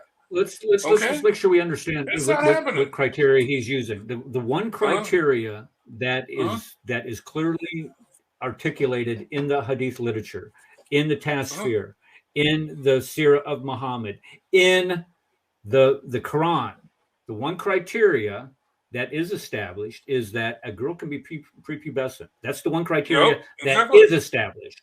Then the two other criteria, the other two criteria that is not established in any of the literature that, of course, that he cited or failed to cite is emotional. And what was the other one? Emotional and physical readiness, yeah. Whatever it was. I wrote it down. There is no criteria. And I did not hear him cite any specific hadith supporting that assertion. Exactly. Which I know nobody's surprised. Right. It's up to the parents. And as we know, even in this modern age, okay, we know, for instance, from two CNN producers, how they were paying women to get their 9, 10-year-old daughters, okay, to go have sex with them. Okay, so this does happen. Women, I'm sorry, mothers, this is a horrible thing. Mothers, and well, fathers, definitely pedophile fathers like Muhammad, will pimp out their young children. Crackheads do it all the time. Heroin addicts do it all the time. Okay, this is so. Hey, if the parents are okay with pimping out their child at 9, then it's okay. In other words, Kenny is making the arguments that the pedophiles make, that those who want to make pedophilia acceptable, again, evidently, or acceptable in you know, like it was in Islamic times, that's the arguments they're making. But let's continue, because you know what? Let's continue, because we wasted too much time in the beginning of this. But here we go. You know, that even if the marriage was consummated at 9 and 10 years old, such practices were indeed common. He's trying to belittle that, but that's a fact of the. So no, see, no practice. Okay, no practice. Don't argue against his preposition. See, this is what I'm saying. You're arguing against him. You don't have to. In other words, he is making the case that this was perfectly acceptable, okay, in the 7th century, okay? And he is arguing against that is okay. If it was acceptable in the 7th century and Muhammad, so then it's acceptable for Muhammad to do it, okay, that's fine. So in the 7th century, it's okay for Muhammad to do that. The problem is that Muhammad is the perfect moral example for all mankind. So he took a 7th century practice and he solidified it to be done at all point in time. Now, either Muhammad had a really tiny penis, okay, not to do any damage to Aisha, or, you know what I'm saying? I'm just trying to throw that out there. Okay, he had one of those micro penises, you know, we keep hearing about. Anyway, point being is this, you know. The thing that I was just want to focus in on like a laser beam is that just as soon as he starts going to this, well, being married at an earlier age shtick based on the culture at that time, may have been prepubescent or 7, 10 or whatever. What I want to make sure everybody understands is that if you're going to say that this was a common practice, number one, you have to prove it, which you can't, in which you haven't. But number two, in no way was it ever a common practice for a 54-year-old man to do that to a little girl. Especially in the Bible. I'm trying to make. Yeah. And well, no, my point that's the point that we need to follow. We need to make sure that people understand that point. It's never normal for a 54-year-old man to do that to a little girl. Kids will be kids. I agree with that. When you're a grown man, you dare not do that to a little girl. I agree with you 100% on that. My point is this: don't argue against Kenny. let Kenny say that it's perfectly normal for a 54-year-old man to have sex with a 9-year-old girl. That's my point. He is making the argument that in the 7th century it was perfectly okay for a 54-year-old man to have sex with a 9-year-old girl. Okay, let him in 7th century Arabia, in pagan Arabia. That's fine, dude. Let him make that argument. Let him defend that position now. This is the point that I had never considered. Aisha made a great point that that's probably why Aisha did not have kids. That's a great point. Yeah. Well, because Muhammad had a micro penis, but no, seriously, he no, there are also It actually says that the reason why the marriage was not consummated when she was 6. There's one idea that said that because all her hair fell out. Okay. Actually, Steve, if he was here, he would tell you the story that he encountered when this happens. This is a psychological trauma that happens. But let's continue because we're. Let's go. Was gifted during his homework session, and so consider this hypocrisy. It's utter hypocrisy. And again, you often find out more about the accuser than the one being accused. That's an article titled "Age of Consent: A Historical Overview" by Dr. Vern Bullough. Dr. Bullough says that age of consent throughout history has usually coincided with the age of puberty. Also, although times it has been as early as 7 years old. And Dr. Bullough states that the Roman. See that? Kenny is making the argument for pedophilia. This is my point. This is my point. He is actually probably quoting. I'd have to look this guy up, but I guarantee you he is probably cited by every pedophile out there. Every pedophile that wants to defend this position of pedophilia, he is probably quoting that guy. So Kenny's making the argument for pedophilia and saying, well, Muhammad wasn't a pedophile, even though he was doing pedophilia things. Do you see how it makes no sense? Well, go ahead. Well, the other thing that doesn't make any sense is where Kenny actually thinks he can take David Wood on in a debate. I'm still confused by that. Yeah, he actually thinks he's going to have another debate with Kenny. Anyway, let's go ahead. Here we go. Tradition served as the base for Christian Europe as well as the Christian church itself, which generally and essentially based on biological development set the age at 12 or 14, but continued, he says, to set the absolute minimum at 7. And surely David Wood knows this. 7 years old, okay, as late as what's wrong with Muhammad? We've been talking about this issue for my point is this. Then why does Kenny have a problem with Muhammad, the greatest example of mankind having sex according to all Islamic sources? Okay, early Islamic sources. Why does he have a problem with it being at 9? Why does Kenny have a problem with this? Kenny argues that he doesn't know. Well, no, okay, but why does he have a problem with this? Seriously, think about it this way, people. Okay, if I believed in someone that was a perfect example of mankind, okay, that I was to emulate and follow, and I read that or heard that he did something that in modern age, okay, what would be considered faux pas, would be considered wrong, right? I would have to make a decision. Either our modern unthinking because we're kuffar, okay, is wrong, or the prophet is wrong. What Kenny has done here is he's changed everything because he cannot. In other words, what I'm saying is this: Kenny is taking his kuffar, okay, modern, okay, ideas of what is right or wrong, okay, and he is judging his perfect example of mankind by. He is actually judging Muhammad by his kuffar, okay, or what he's learned from the kuffar, okay, or his modernistic interpretation or his modernistic view of the age of consent, and he is judging his prophet by. And his prophet has failed in Kenny's judgment. So what does Kenny have to do? Kenny has to then, say, no, everybody else is wrong, and she was actually older. Do you see my point? Okay? All right? Kenny is doing what he is accusing David Wood of doing, okay? Because he cannot justify the two. He cannot balance these two opposing thoughts in his head. Again, it is either Muhammad is the perfect example to mankind, in which case it's okay to have sex with a 9-year-old girl, or the kuffar are right, and it's wrong to have sex with a 9-year-old girl at the age of 54, so therefore Aisha must have been older. And he has settled that Aisha must have been older, or then he chooses point number 3, which is he doesn't know how old she was. Do you see what I'm saying? In which case, he's a moral coward, a total moral coward, because that would mean that he has no problem with a Muslim, say in Morocco or in Pakistan or in Afghanistan, having sex with a 9-year-old girl. He would look the other way and say, "Oh, blah blah blah blah blah. Allah knows best." Do you see what I'm saying?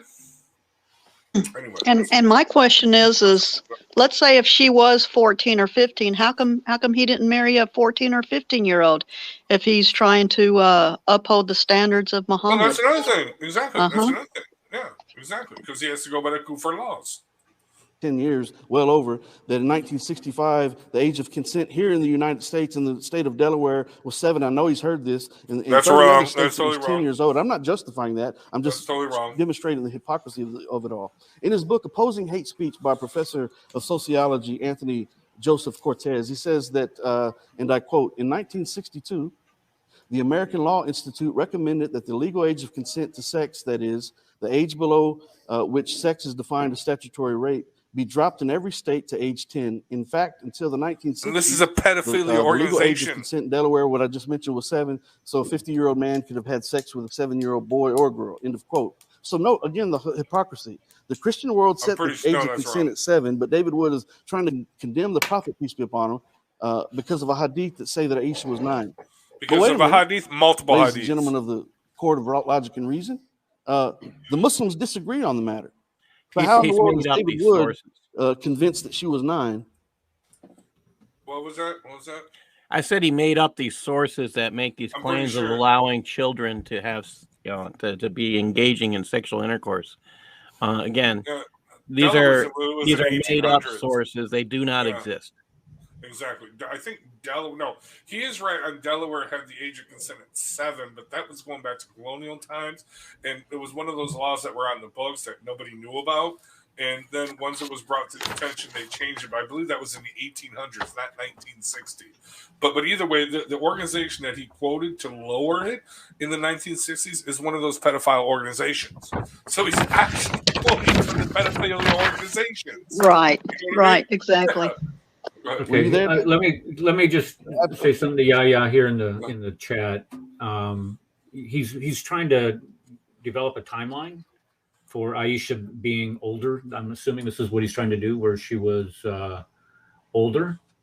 You're going to need to cite your sources. I mean, this is how scholarship is done. If you're just saying it, doesn't make it true. You need to cite your sources.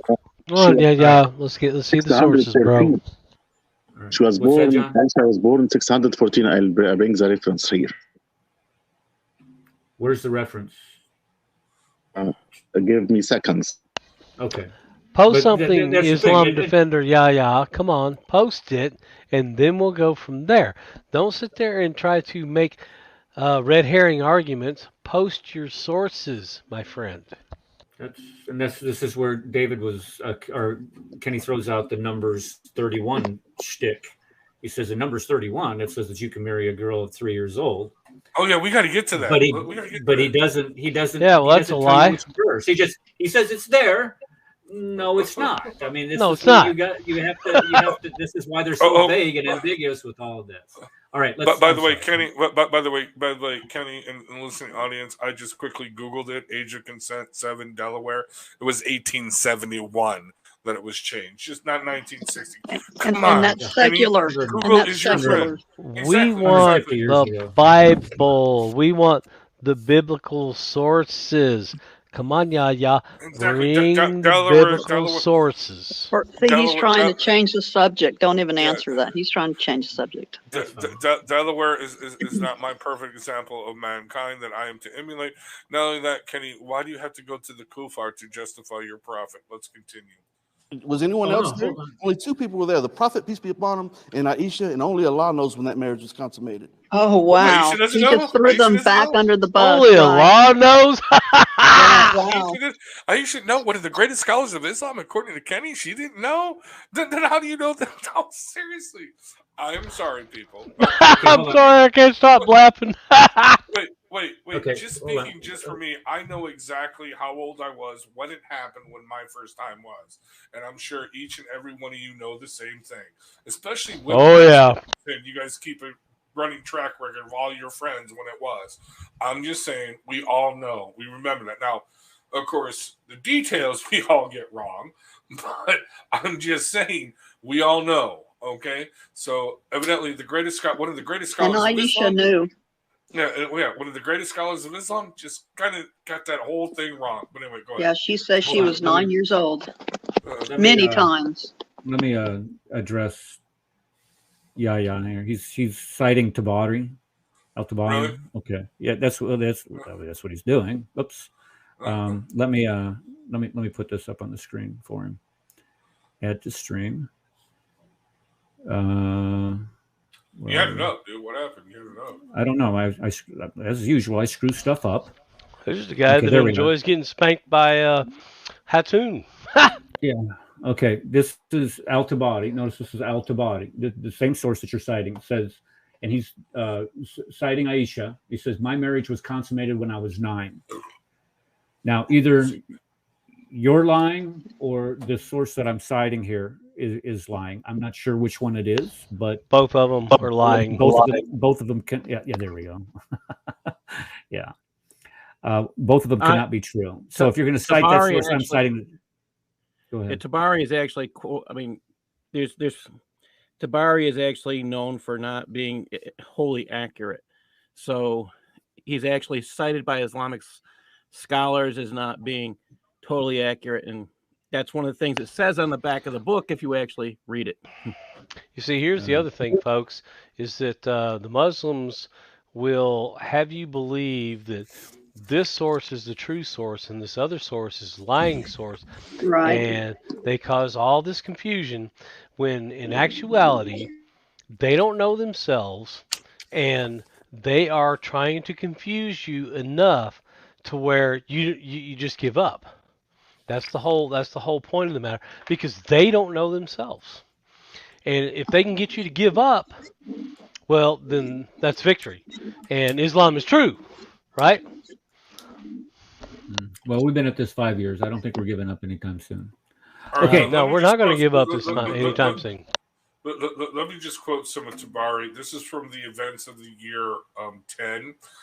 This is Tabari, 1990, The Years of the Prophet, page 131. I would share my screen, but it'd be too much of a mess to reshare everything. The messenger of God, this is on page 131. The messenger of God consummated his marriage with me in my house when I was 9 years old. Hold on. Tabari continues on. Okay. Tabari, the events of the year 1. He married me. He married her in Mecca 3 years before the Hijrah, after the death of Khadijah. At that time, she was 6. According to other accounts, she was 7 years old. Okay, he continues on page 7. Again, the events of the year 1. According to Abu blah, blah, blah, blah, the messenger of God married her, so to say, in Shawwal, and consummated his marriage to her in a year later. Also, Shawwal. Okay, hold on. This is important. I missed that part. But anyway, okay. The last years of the Prophet, the messenger of God did not marry another woman during life of Khadijah until she passed away. When she died, the messenger of God got married, but opinions differ as to whom he married first after Khadijah. Some say that it was Aisha, while others say that it was Sawada. That's who I was talking about in that previous quote. When he married her, she was very young. This is talking about Aisha. When he married her, she was very young and was not yet ready for consummation, whereas Sawada was already married before. Before the Prophet, her husband was Al-Sheikh, blah, blah, blah, blah. Al-Shakra was one of the immigrants of Abyssinia who became a Christian and died there. The messenger of God married her while he was in Mecca. Abu Ja'far states, all those of knowledge about the messenger of God's life agree that the messenger of God consummated his marriage with Sawada before consummating his marriage with Aisha. So therefore, okay, he consummated the marriage with the non-virgin, but he consummated the marriage with Aisha when she was 9. Why did he consummate the marriage with Aisha even though he married her before? Okay, because she was still too young at the age of 6. So clearly, I'm sorry, Tabari, Islam defender Yahya, Tabari is not your friend. Is not your friend. And My big question is, as Islam defender, why are you not bringing any of your sources and quoting them Well, to he did. us? That's what he did. He did cite Tabari, but just as soon as he cited Tabari, I'm like, well, wait a second.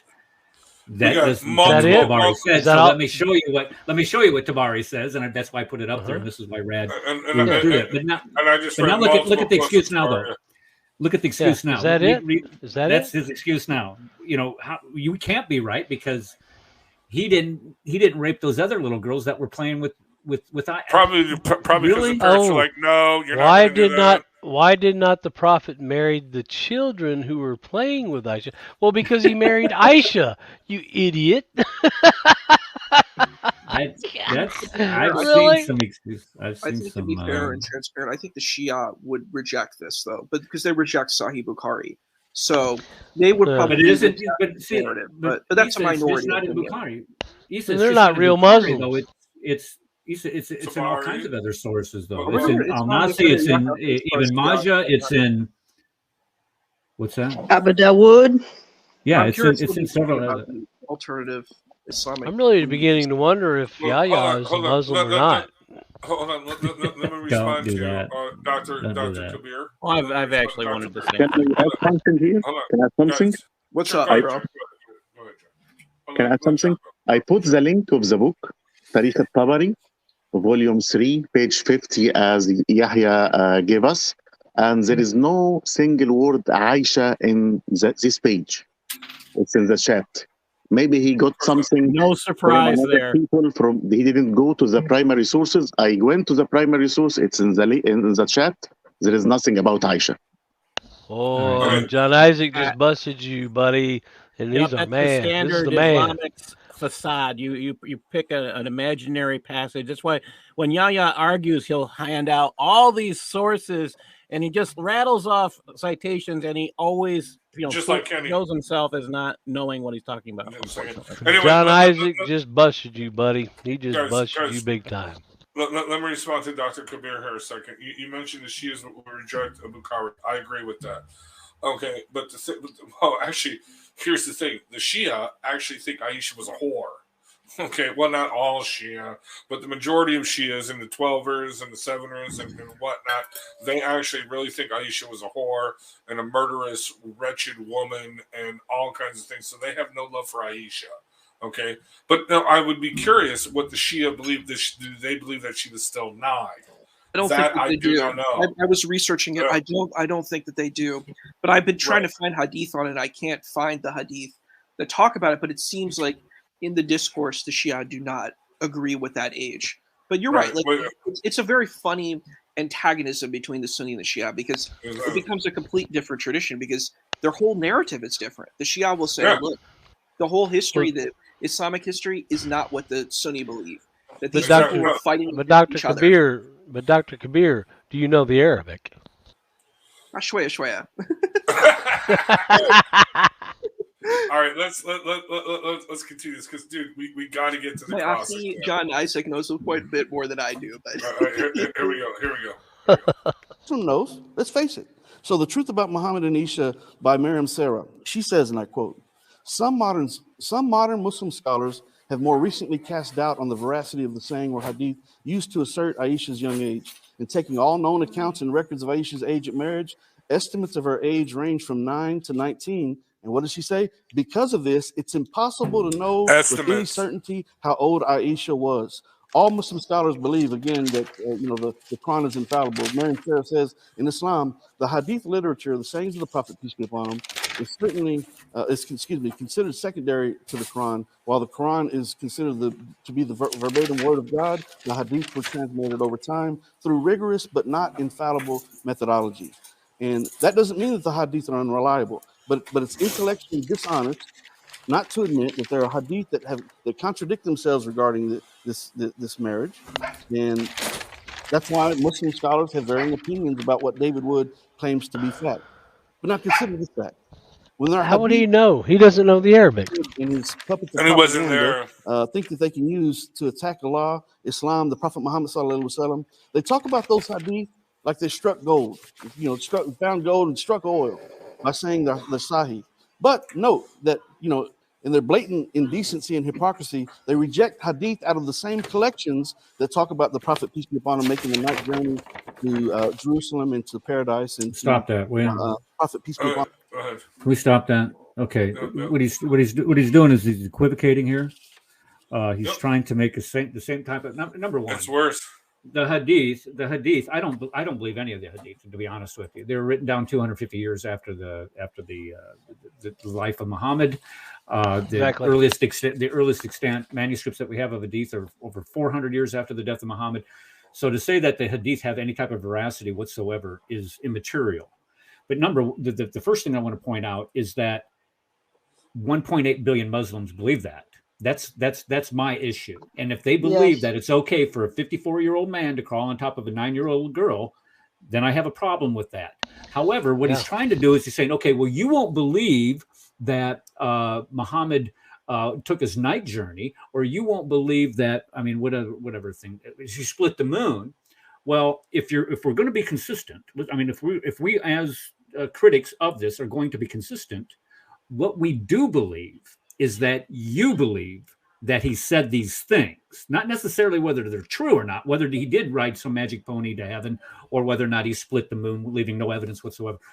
That's immaterial. The fact is that you believe this. And the fact is that you believe he said these things. That's the difference here. And this is where he's trying to equivocate on all this. And it's still being done. And it's still being done today. And that's why we mainly also take issue with it. Yeah, and you can't prove it. And you can't prove it. And let me say it again. You can't prove it. But yet, we're all supposed to sit here and believe this crap. Well, it's truly sad because if you watch the Pakistan news and you watch, from most Islamic countries, you will continually find, even in India, where they are kidnapping Christians, they are kidnapping non-Muslims. Yeah, I wonder why. At young ages and forcing them to doing forced conversions and taking these children and forcing them into a marriage and then consummating the marriage, and they don't care. In fact, it's against Sharia all these countries that are Islamic will not write laws that give specific dates for allowances for marriage. They do this. I provide samples. In fact, the one that I published in the Filipino law that I put, they actually have removed since I published. They've actually removed the whole site that actually discussed the issue. They say they outlawed the certain age. If you actually read the law, it doesn't. So it's funny. You wonder why these places been turned into a wine press, as far as the Lord is concerned, right? Hey, dude. Okay, so listen to this. Share my screen again. I'm going to share another video with you. This is real quick. I'm not going to make it bigger. Okay, so this is Kenny. He has asked the question about the night journey, right? Okay, and this is Kenny's response. Okay, to the night journey. I'm not making this up. Okay. No, actually, this isn't it. Crap. No. You're right. It's here because let's see here. Because he says. So it has no bearing on my religion, but I just remember. No, but he says that he believes it. That's the thing. That's what's. Well, no. He says he believes it at first, but then he says he doesn't know later. Okay, and this is the part I clipped out. Go ahead. Let me pull it up. Go ahead, play it. There we go. The only conclusion I can draw is that I don't know. I don't know, and I have no problem with that personally. That's honesty. I give props. Breaking your mother's heart. The Allahu Alam position is a good position. Listening to all this, it's solid. It's just interesting that you would go to debates when you take that position. I think that's interesting, but I do think it's a good Islamic position to say I just don't know. It's the only Islamic position. Yeah, and he's breaking his mother's heart, big time. Actually, let's listen to the Q&A. One other thing I wanted to mention was about the ahadith. I think it's fascinating about the ahadith. It's interesting because I've been researching this, for a very long time to see how we can get veracity for it, and really you can't. The only veracity you have with the isnad, the chains, is that You just know that a lot of good people transmitted it, but you can't get the veracity of the information. There's no way to prove the information, the hadith. All you can prove is that good people communicated it. And I'm going to take myself, for example. I'd say I have a pretty good memory. Like if I play, like, let's say I played like a video game like Zelda, right? And I can go through the whole game and I can memorize all the spots and know all of it, right? There's still places when I play the game again that I forget certain spots. And I might even have to look it up. I might have to remember, like I might not remember it. So I'm saying I have a pretty good memory, right? I can't imagine how we can prove that everybody can present the exact information over and over and over again. There's no way to prove that. And no scholar, and I've been studying this for years, there's no scholar who's proven that. All you can say is good people transmitted the information. No way that you can prove their memory or prove that what they remembered is exactly what was communicated before, or even if we impose biases on our memories too. This is not being engaged at all. Like consciousness and stuff is not engaged. Lapse of memory, lapse of different kinds of ideas, and like we fit because we have holes in our memory. We put information that may not be accurate to fill up those gaps in our information. We all do this. So it's like, if we did this now, there's no way you can prove in the past that people didn't do it then. I would say they must have done the same thing. So you can't prove that. You have to prove that the veracity of the information was the same over and over and over again, and no one has proven that. So that's another contention I'd bring up. All right, good point. I switched up. We're gonna play the Q&A if that's okay. We're running out of time. How much time we got, Eric? Are we out of time? We're out of time. That's all right. Play the Q&A through. We got okay. 22 minutes. I'm buying more time. All right. Okay, here we go. I'm playing it. No, share my screen. I'm sharing it. Share it. Here we go. How do you know that Muhammad split the moon? Were you there? And does that give us reason to doubt because we weren't there? There it is. So, yeah, well, thank you for your question. No, I wasn't there, and but I have no reason to doubt the statement. And stop it! Stop! Hold on! I'm not stop! So I haven't Red, studied the hadith in detail, and so. Red, stop it! What did he just say? Okay, Kenny. I have no reason to doubt. Right. But he wasn't there. I have no reason to doubt that Muhammad split the moon. How about? But I wasn't there. He did throw that in there, right, guys? Right. Yeah. If something like this happened, here. Wait a minute. Hold on, don't you guys. think somebody would have? Guys. This same question was posed to NASA. And NASA, I'll give you the link and everything, but NASA said we have no reason to believe the moon was ever split because there's no evidence ever of the moon being split. All right, that's the thing. If you're going to say I have no reason to doubt it, but yet you're going to doubt the hadith that repeatedly say that Aisha was 9. Yeah, and you don't doubt the other. This is where he is lying through his pipe. Right. Yeah. Let's continue because it gets better, it gets worse. I mean, seriously, you guys gotta let's go. I'm posting the link in StreamYard. There it is. Guys, bookmark it. The moon was not split. Yep. You know, if to me that such a question, to be honest, it's irrelevant because it has no bearing on my belief in Islam. It's not bearing in reality. My belief about the Prophet himself, peace be upon him. But again, that comes from the Sahih collections. And hey, look. Okay, the splitting of the moon has no basis on his belief. It comes from the Sahih collections, right? But it's actually in the Quran. If it's in the Quran. So it better be basis for your belief, but let's continue. Are we going to put these things on the proper scales and say, okay, well, this came from the Sahih, this comes from the Sahih? What it's picking and choosing. No, I wasn't there.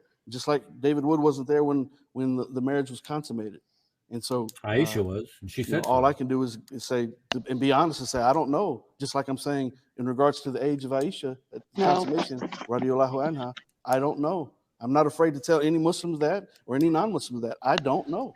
That's what an honest person says. No, and that's not honesty. No agenda. Okay. I don't know. He's saying I don't believe that because it's so filthy. The word is disbelief. Speaking, if you were presented with convincing evidence that Aisha was 9 and it was enough to convince you that that was the case, would you at that point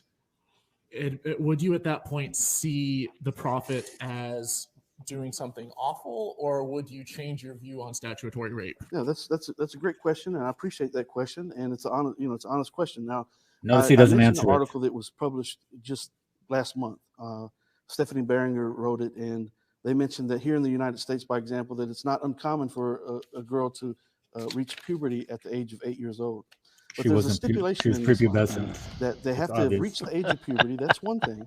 They have to also be mentally and emotionally capable of engaging in the act. How is an 8 or 9 years old body? Stable enough before any type of he doesn't give the criteria like here to take place.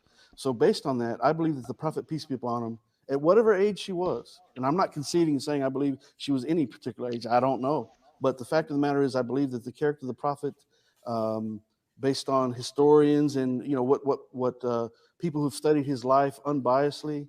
Unbiasedly, right? Ignoring everything else that says she was that he would have done anything, anything wrong in regards to that issue. I think he would have waited until she reached the proper age, mentally, emotionally, and physically as well. So, I would like to put something in here. So, okay, is that good? Okay, audio's good. Questions for Kenny. So you talked a lot about some kind of epistemological questions here today about who knows what and how can we know for sure about different matters, and you were saying that we don't know, and you were saying that even Hashem, he was failing in memory, so we don't know. He might not have remembered right, but that was within a generation. That was in the generation of the Tabi'in, right after the prophet. So the thing is that if they didn't know for sure, then what to say of the scholars that about 1400 years later? Yeah, but so what my question was is I actually had kind of a dual question. Are you saying that those books you have sitting there on the table have the same authority as the Sahaba and the Tabi'in? And my perception of Islam has always been that there is a strong chain of narrations. Sorry. There's always been a strong chain of narration, and when there is multiple strong chains of narration, then Muslim scholars can have consensus about that, and Muslims can be confident about what to believe on religious matters. So are you saying that even when there's multiple strong chains of narration, we can't really know anything about religious matters in Islam? No, I'm not saying that at all. I haven't studied those chains of narration. What I've done is I've gone to sources, other scholars, historians, their opinions on these issues, and they've concluded that the ones who argue that I don't know how she was. I don't know. Says that she was older. I don't know. He was about to say, I don't know what to believe, but he stopped himself. None of those sources come from Medina. They all come from I don't know. That's the conclusion that they draw, and they usually go into they have to go into multiple hadith to break it all down. We don't have time to go through all that today, but I do have that information, but it's too much to go into. It's too complicated. Oh, come on! Can you just give us a teaser? Do math, and you have to look at this date. Do math. It's too complicated. And the fact of the matter is, when you're doing all that speculation. Okay, notice how he says you have to go on to this date, and you have to go over to this source, and then you have to come over and extrapolate from over here.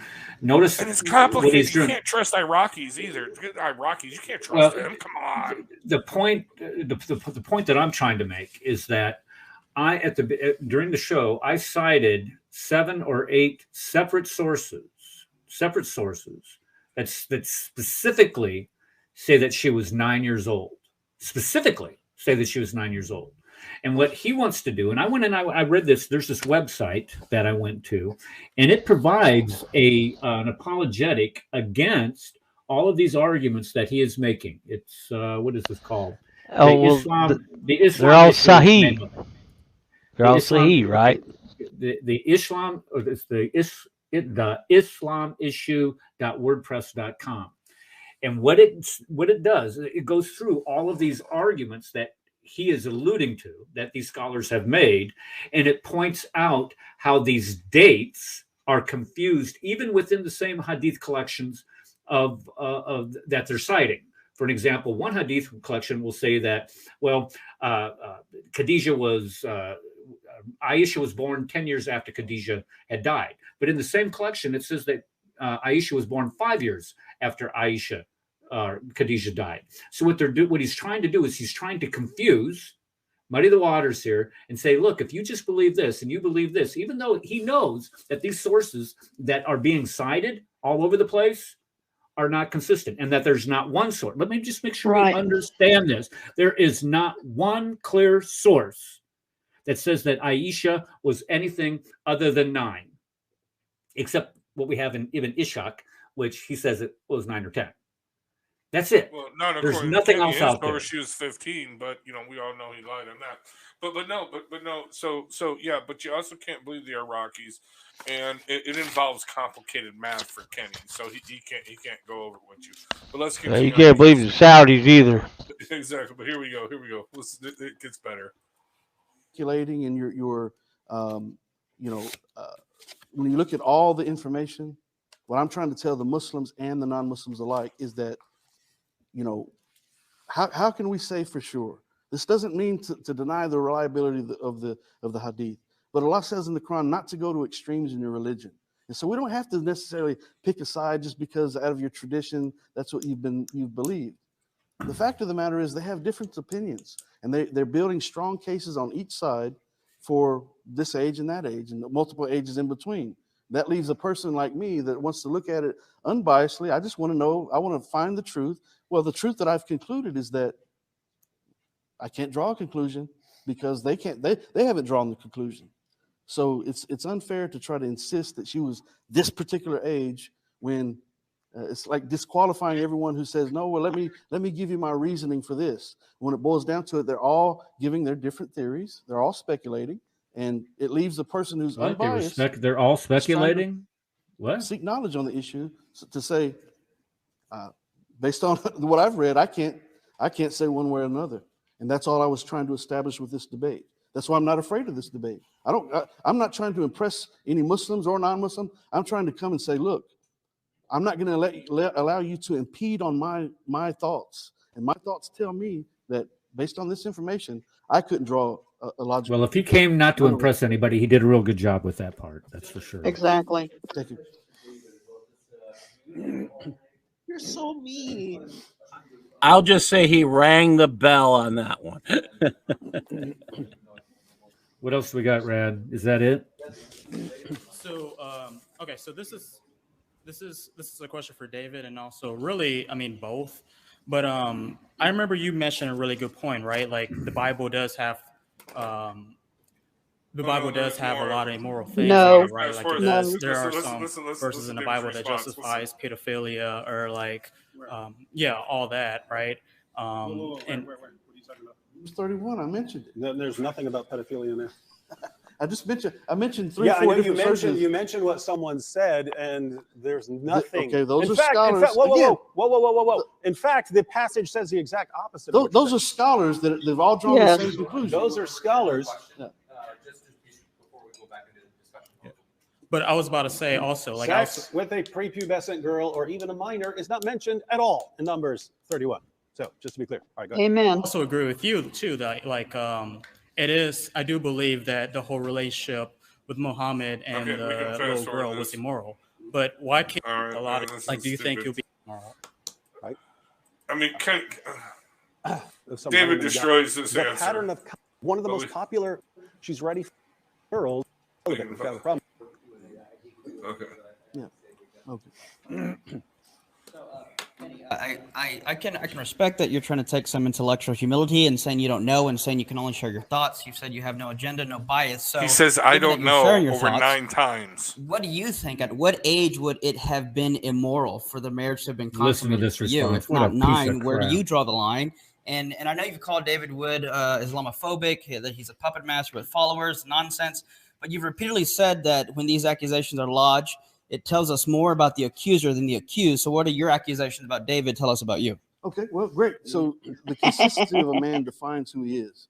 Now, like going I say to that jail all them times, Kenny. A person like David Wood is going to try to define the Prophet of Islam as a warmonger and all the things that he says. He was. He does this consistently. But however, people who have studied his life unbiasedly, that have no agenda, look at the information that's provided, and ignore the information. Have no agenda on the issue. They come to a totally different conclusion. And matter of fact, I can bring up a list right now that I have, and I could go through and read about 30 different scholars and historians, well-known figures that have studied the life of the Prophet, peace be upon him, and they have totally different conclusions. Remember Time Magazine, like right? David Wood. So again, a lie often repeated is a lie that becomes the truth in the minds of some people. But the truth is the truth, even if no one believes it. A lie is a lie, even if everyone believes it. Or rather, vice versa. Truth is the truth, even if no one believes it. A lie is a lie, even if no one believes it. So he's convinced himself, for whatever reason, that the Prophet, peace be upon him, was a person that was not worthy of emulating. But yeah, so yeah, again, well. So you mentioned that the Quran doesn't talk about allowing child marriage, but David Wood read the verse and explained from the tafsir. Can you please? That's what was my question. Can you please go through the verse? Yeah, we can go through and the explain verse. Why it doesn't. I don't know if we have time to go through the verse, but the verse is basically saying that in regards to it's addressing divorce, okay, and it's saying when you can divorce a woman.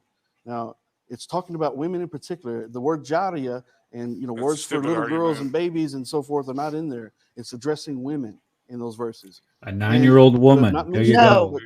No. But women don't menstruate for many different reasons. Now, with that being said, remember the article that I read earlier? I read an article earlier that said woman that plays with just dolls published in November that said that here in the United States that it's common for someone to reach their menstrual cycle at 12 or 14. 12 or 14. Anywhere from common. 8 years old to 16 years old. Outliers. It could be anywhere in between. So overall, in summarizing this, in that if a person who is of an age where most people are usually menstruating, it's still stipulation that she has to menstruate. But keep in mind, this verse is being mentioned as a means to protect the women from being divorced while they're pregnant, being divorced while she could be potentially pregnant. You don't know who the father is. Prepubescent girls can get pregnant? Are specifically telling the Muslims, don't just divorce these women and just put them out on the street. Even those ones who have not yet menstruated whatever reason. It might just because they, their biological clock is off. Or it might be because they're too young, as it says. Yeah, one too young. And it doesn't apply. Ibn Hisham, he married Aisha in Mecca when she was a child of 7 and lived with her in Medina when she was 9 or 10. This is from Siratu Rasulullah. This is Ibn Hisham, you said 14-year-old, but it actually says 9 or 10. So my question is, like you quoted that from the books that you have, like from the 21st century. So should we first of all, are you hadith rejecter? If not, why should we follow the 21st century books that you have instead of the Tabi'in and the Sahabas who actually reported the true message? Thank you. So what I've is people who have studied these hadith, and they've come to a different conclusion. And so I'm not like I said, I'm not here to dispute any hadith or any scholar or historian. My point is one thing: to establish reasonable doubt. Reasonable doubt. Reasonable doubt is religion. Giving a different. This is a dahi alternative, a different possibility. Then a person with a logical mind, an unbiased mind, an honest mind will say, "Well, that makes sense as well." And so the only conclusion that we can draw is that they're guessing. Theories are just guesses, and so we cannot draw a conclusion and say and try to establish a fact. A theory is just a guess. Has he ever heard of the theory of relativity? Has he heard of the theory of? I mean, come on. This is what desperation looks like. No. What he's saying. So now their religion is a theory now? Now their religion is a theory now. Exactly. And what he is citing are just theories. What we are citing is actual fact according to the earliest sources. Actually, according to all sources, up until about 50 years ago. I think the problem is, I think there's a problem here where Kenny mistakes the concept of a theory with concept of evidence. Exactly. A theory, we're talking about guess. It's basically an educated guess. You use evidence. You theorize. You're going to have deal with something in a certain way. You come up with a concept of what might be the result of the study or something. But that's again using educated information. In this case, Kenny is going against the information and theorizing against, and then saying he's not going to draw. Exactly right, Paul. Nail on the head. And this is not it's not theorizing. It's what we would call circular reasoning or insanity. It's called, yeah, exactly. But let's continue because I got to get to this point, man. When people have different theories on the issue, and that's the fact of the matter. They do have different issues. I encourage you to look up just 9 to 19, Aisha 9 to 19, and watch what all comes up. Okay, you'll see clearly that what I've established is a fact. The Muslims themselves disagree, and I'm left in the middle saying I don't know who to believe, but it seems to me that no one knows. I don't know who to believe. That's how no one knows. This is about his religion. This question for David. So we're going with the norm. Perspective is immoral. I looked up the 9 to 19 situation, and really the only things you can find are like Cura pages, like thought, like where people do discussion boards. That's the kind of stuff that pops up. Opinion. It's opinion pieces. You don't really have concrete information. It is a tough subject. I think a lot of modern Muslims do want to take the 19 position, but it is hard with a literary. Okay, Issa, why do you think that they want to take that position? Well, I think they want to take that position because it seems ethical. I mean, I know for me as a guy, I could never even imagine even considering that idea of I've taught kindergarten. I've done that before. No way. No, I wouldn't even be a thought in my mind. So in our modern construct, it's a very sickening idea to even think about. Exactly. But can you think of any construct? Could you think of whether it was a modern or ancient construct where it would be okay for a 54-year-old man to do this to a 9-year-old little girl? Can you think of any time in history?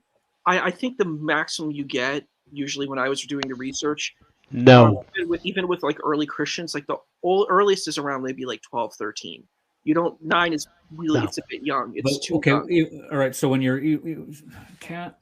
So 12, and it wasn't 54 usually. It was never that kind of. Well, see, that's the point I'm trying to make here. Even when it was 12 to 14, what was the age disparity? I mean, was it was it 20, 30, 40, 50 years old, or no? It was the husband. The husband was very close to the same age. Come on, guys, let's get it right. Overall, that would probably be right. The thing is, too, people didn't have a very high life expectancy. 50s was pretty long. You know what I mean, with all the diseases and stuff that were then. You didn't live that long. 20 were good. That's not the question. Well, we're not asking about the longevity of how long people live. We're asking about the age difference between the wife and the woman. It was close to the age, but let's continue because you're missing the best part here. Okay. Well, if you let me pass why wouldn't you want to? If it were immoral, of course, get a 9-year-old girl. Before I came to Christ as my Savior, and according, if I'm not mistaken, in order to have a divine connection with the Creator of the universe. I'm not sure where you got that information from. Allah says in the Quran that He does not change the condition put forth. Yeah. So that's after you're saved, but you still have to put Shadowna Muhammad Rasulullah. What they've said. That's actually a good question. Just simply reading the Quran. Islam, he wasn't even true Orthodox Muslim, their Lord, who stay steadfast in prayer and who speak. I believe what I'm reading, and I've been a Muslim for over 30 years. Yeah, wish I would have played it. But here we go. Here we go. Fallacy that he said that the person. And I want to thank Mike Wellman, who has been a big sponsor tonight. He's asking the question, Kenny, you've mentioned that you were not sure what age Aisha was, but if she was actually 9 or younger, would you agree that that was wrong? So,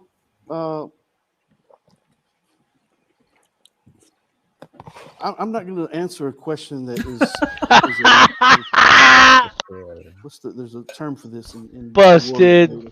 Bust right now, but I'm not going to answer a question like that because it's unnecessary. It has my opinion on the matter.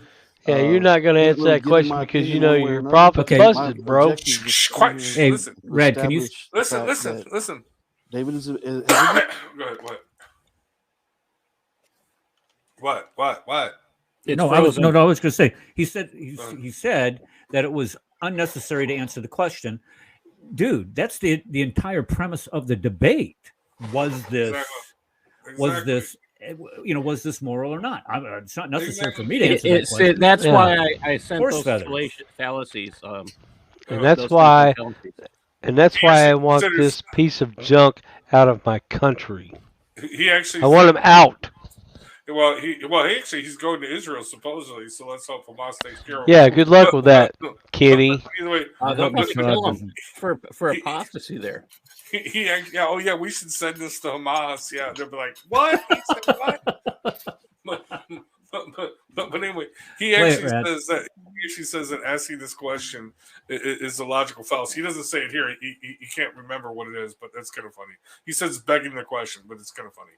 Admitted that the Muslims disagree on the matter. Now he's trying to belittle them even further by saying they're lying and they're trying to conjure up this and Dr. Jonathan Brown said this and said that. No disrespect to Dr. Jonathan Brown or anyone else, but the fact of the matter is I just mentioned some other Muslims that have written articles on the issue that have difference of opinion. They don't agree with Dr. Jonathan Brown. I'm not saying that I don't agree with Dr. Jonathan Brown, but other Muslims do. They have written and studied. Yeah, but Muslims don't agree with each other. Exactly. Listen, I'm not the scholar of Hadith.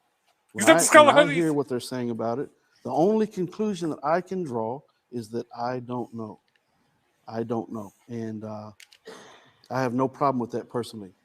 That's honest. Yeah, he doesn't know, and he has no problem with not knowing. Okay, then. Eric, can you write an article? David wasn't the Lord. Stay steadfast in prayer, and who spoke around a bunch of Muslims? None.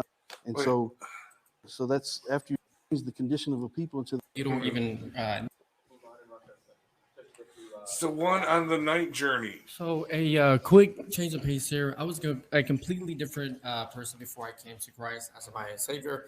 And according, if I'm not mistaken, please correct me if I'm wrong, you do not need a change of heart in order to receive, or you don't even need to have any salvation in order to be a convert to Islam. So my question to you is, why is that not necessary for a person to have a change of heart in order to have a divine connection with the creator of the universe? I'm not sure where you got that information. All right, okay. I guess we'll end it up here. I'm gonna have to find it later, and on Tuesday I'll play it for you guys. But basically, someone asked him in the question and answers, or the questions. They ask him, okay, you're on the night journey. Okay, well, I know we heard the first one, but no, this is the second one. They asked him a second time on the night journey, and at first he says, "Yeah, I believe it." Blah blah.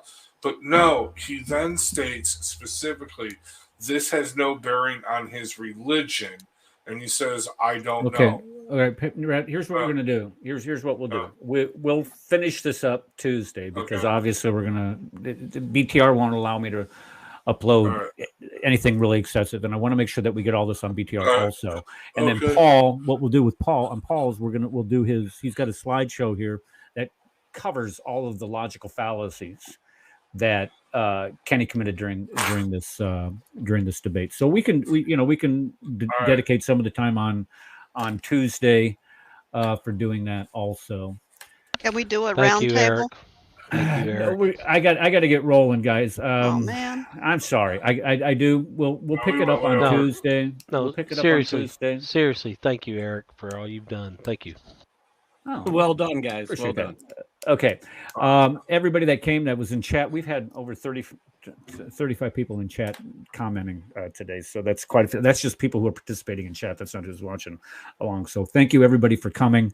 And on Tuesday, what we'll do is we will finish this up. So Rad, you can go ahead and pull that little nugget out. And there's a couple other things that were said that I want to listen to this word, circle back. I want to circle back on and analyze. And then Paul, we're going to go ahead. Actually, what we'll do is we'll lead it off with the logical fallacies, because that's kind of like the most obvious thing up in your face. Say, hey, I'm going to try to make A sound like B and B sound like C, and all of them are the same at the same time. The same. And then ultimately say at the end, as Kenny says about his religion, I don't know. I just don't know. I don't know. I don't know. I don't know if the sources are true. I don't know if any of this is true.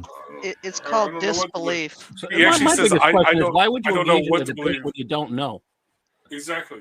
Yeah, it's called disbelief. Well, there's things that you don't want to know. And this is one of those things he doesn't want to know, but cannot say it, will not say it. And unfortunately, it just demonstrates his hypocrisy and dishonesty. All right, guys, thank you so much for coming, and we will see you Tuesday afternoon, 5 p.m. Central Standard Time here on the Cross and Crescent discussion. Thank you, and God bless. All right, you too, guys.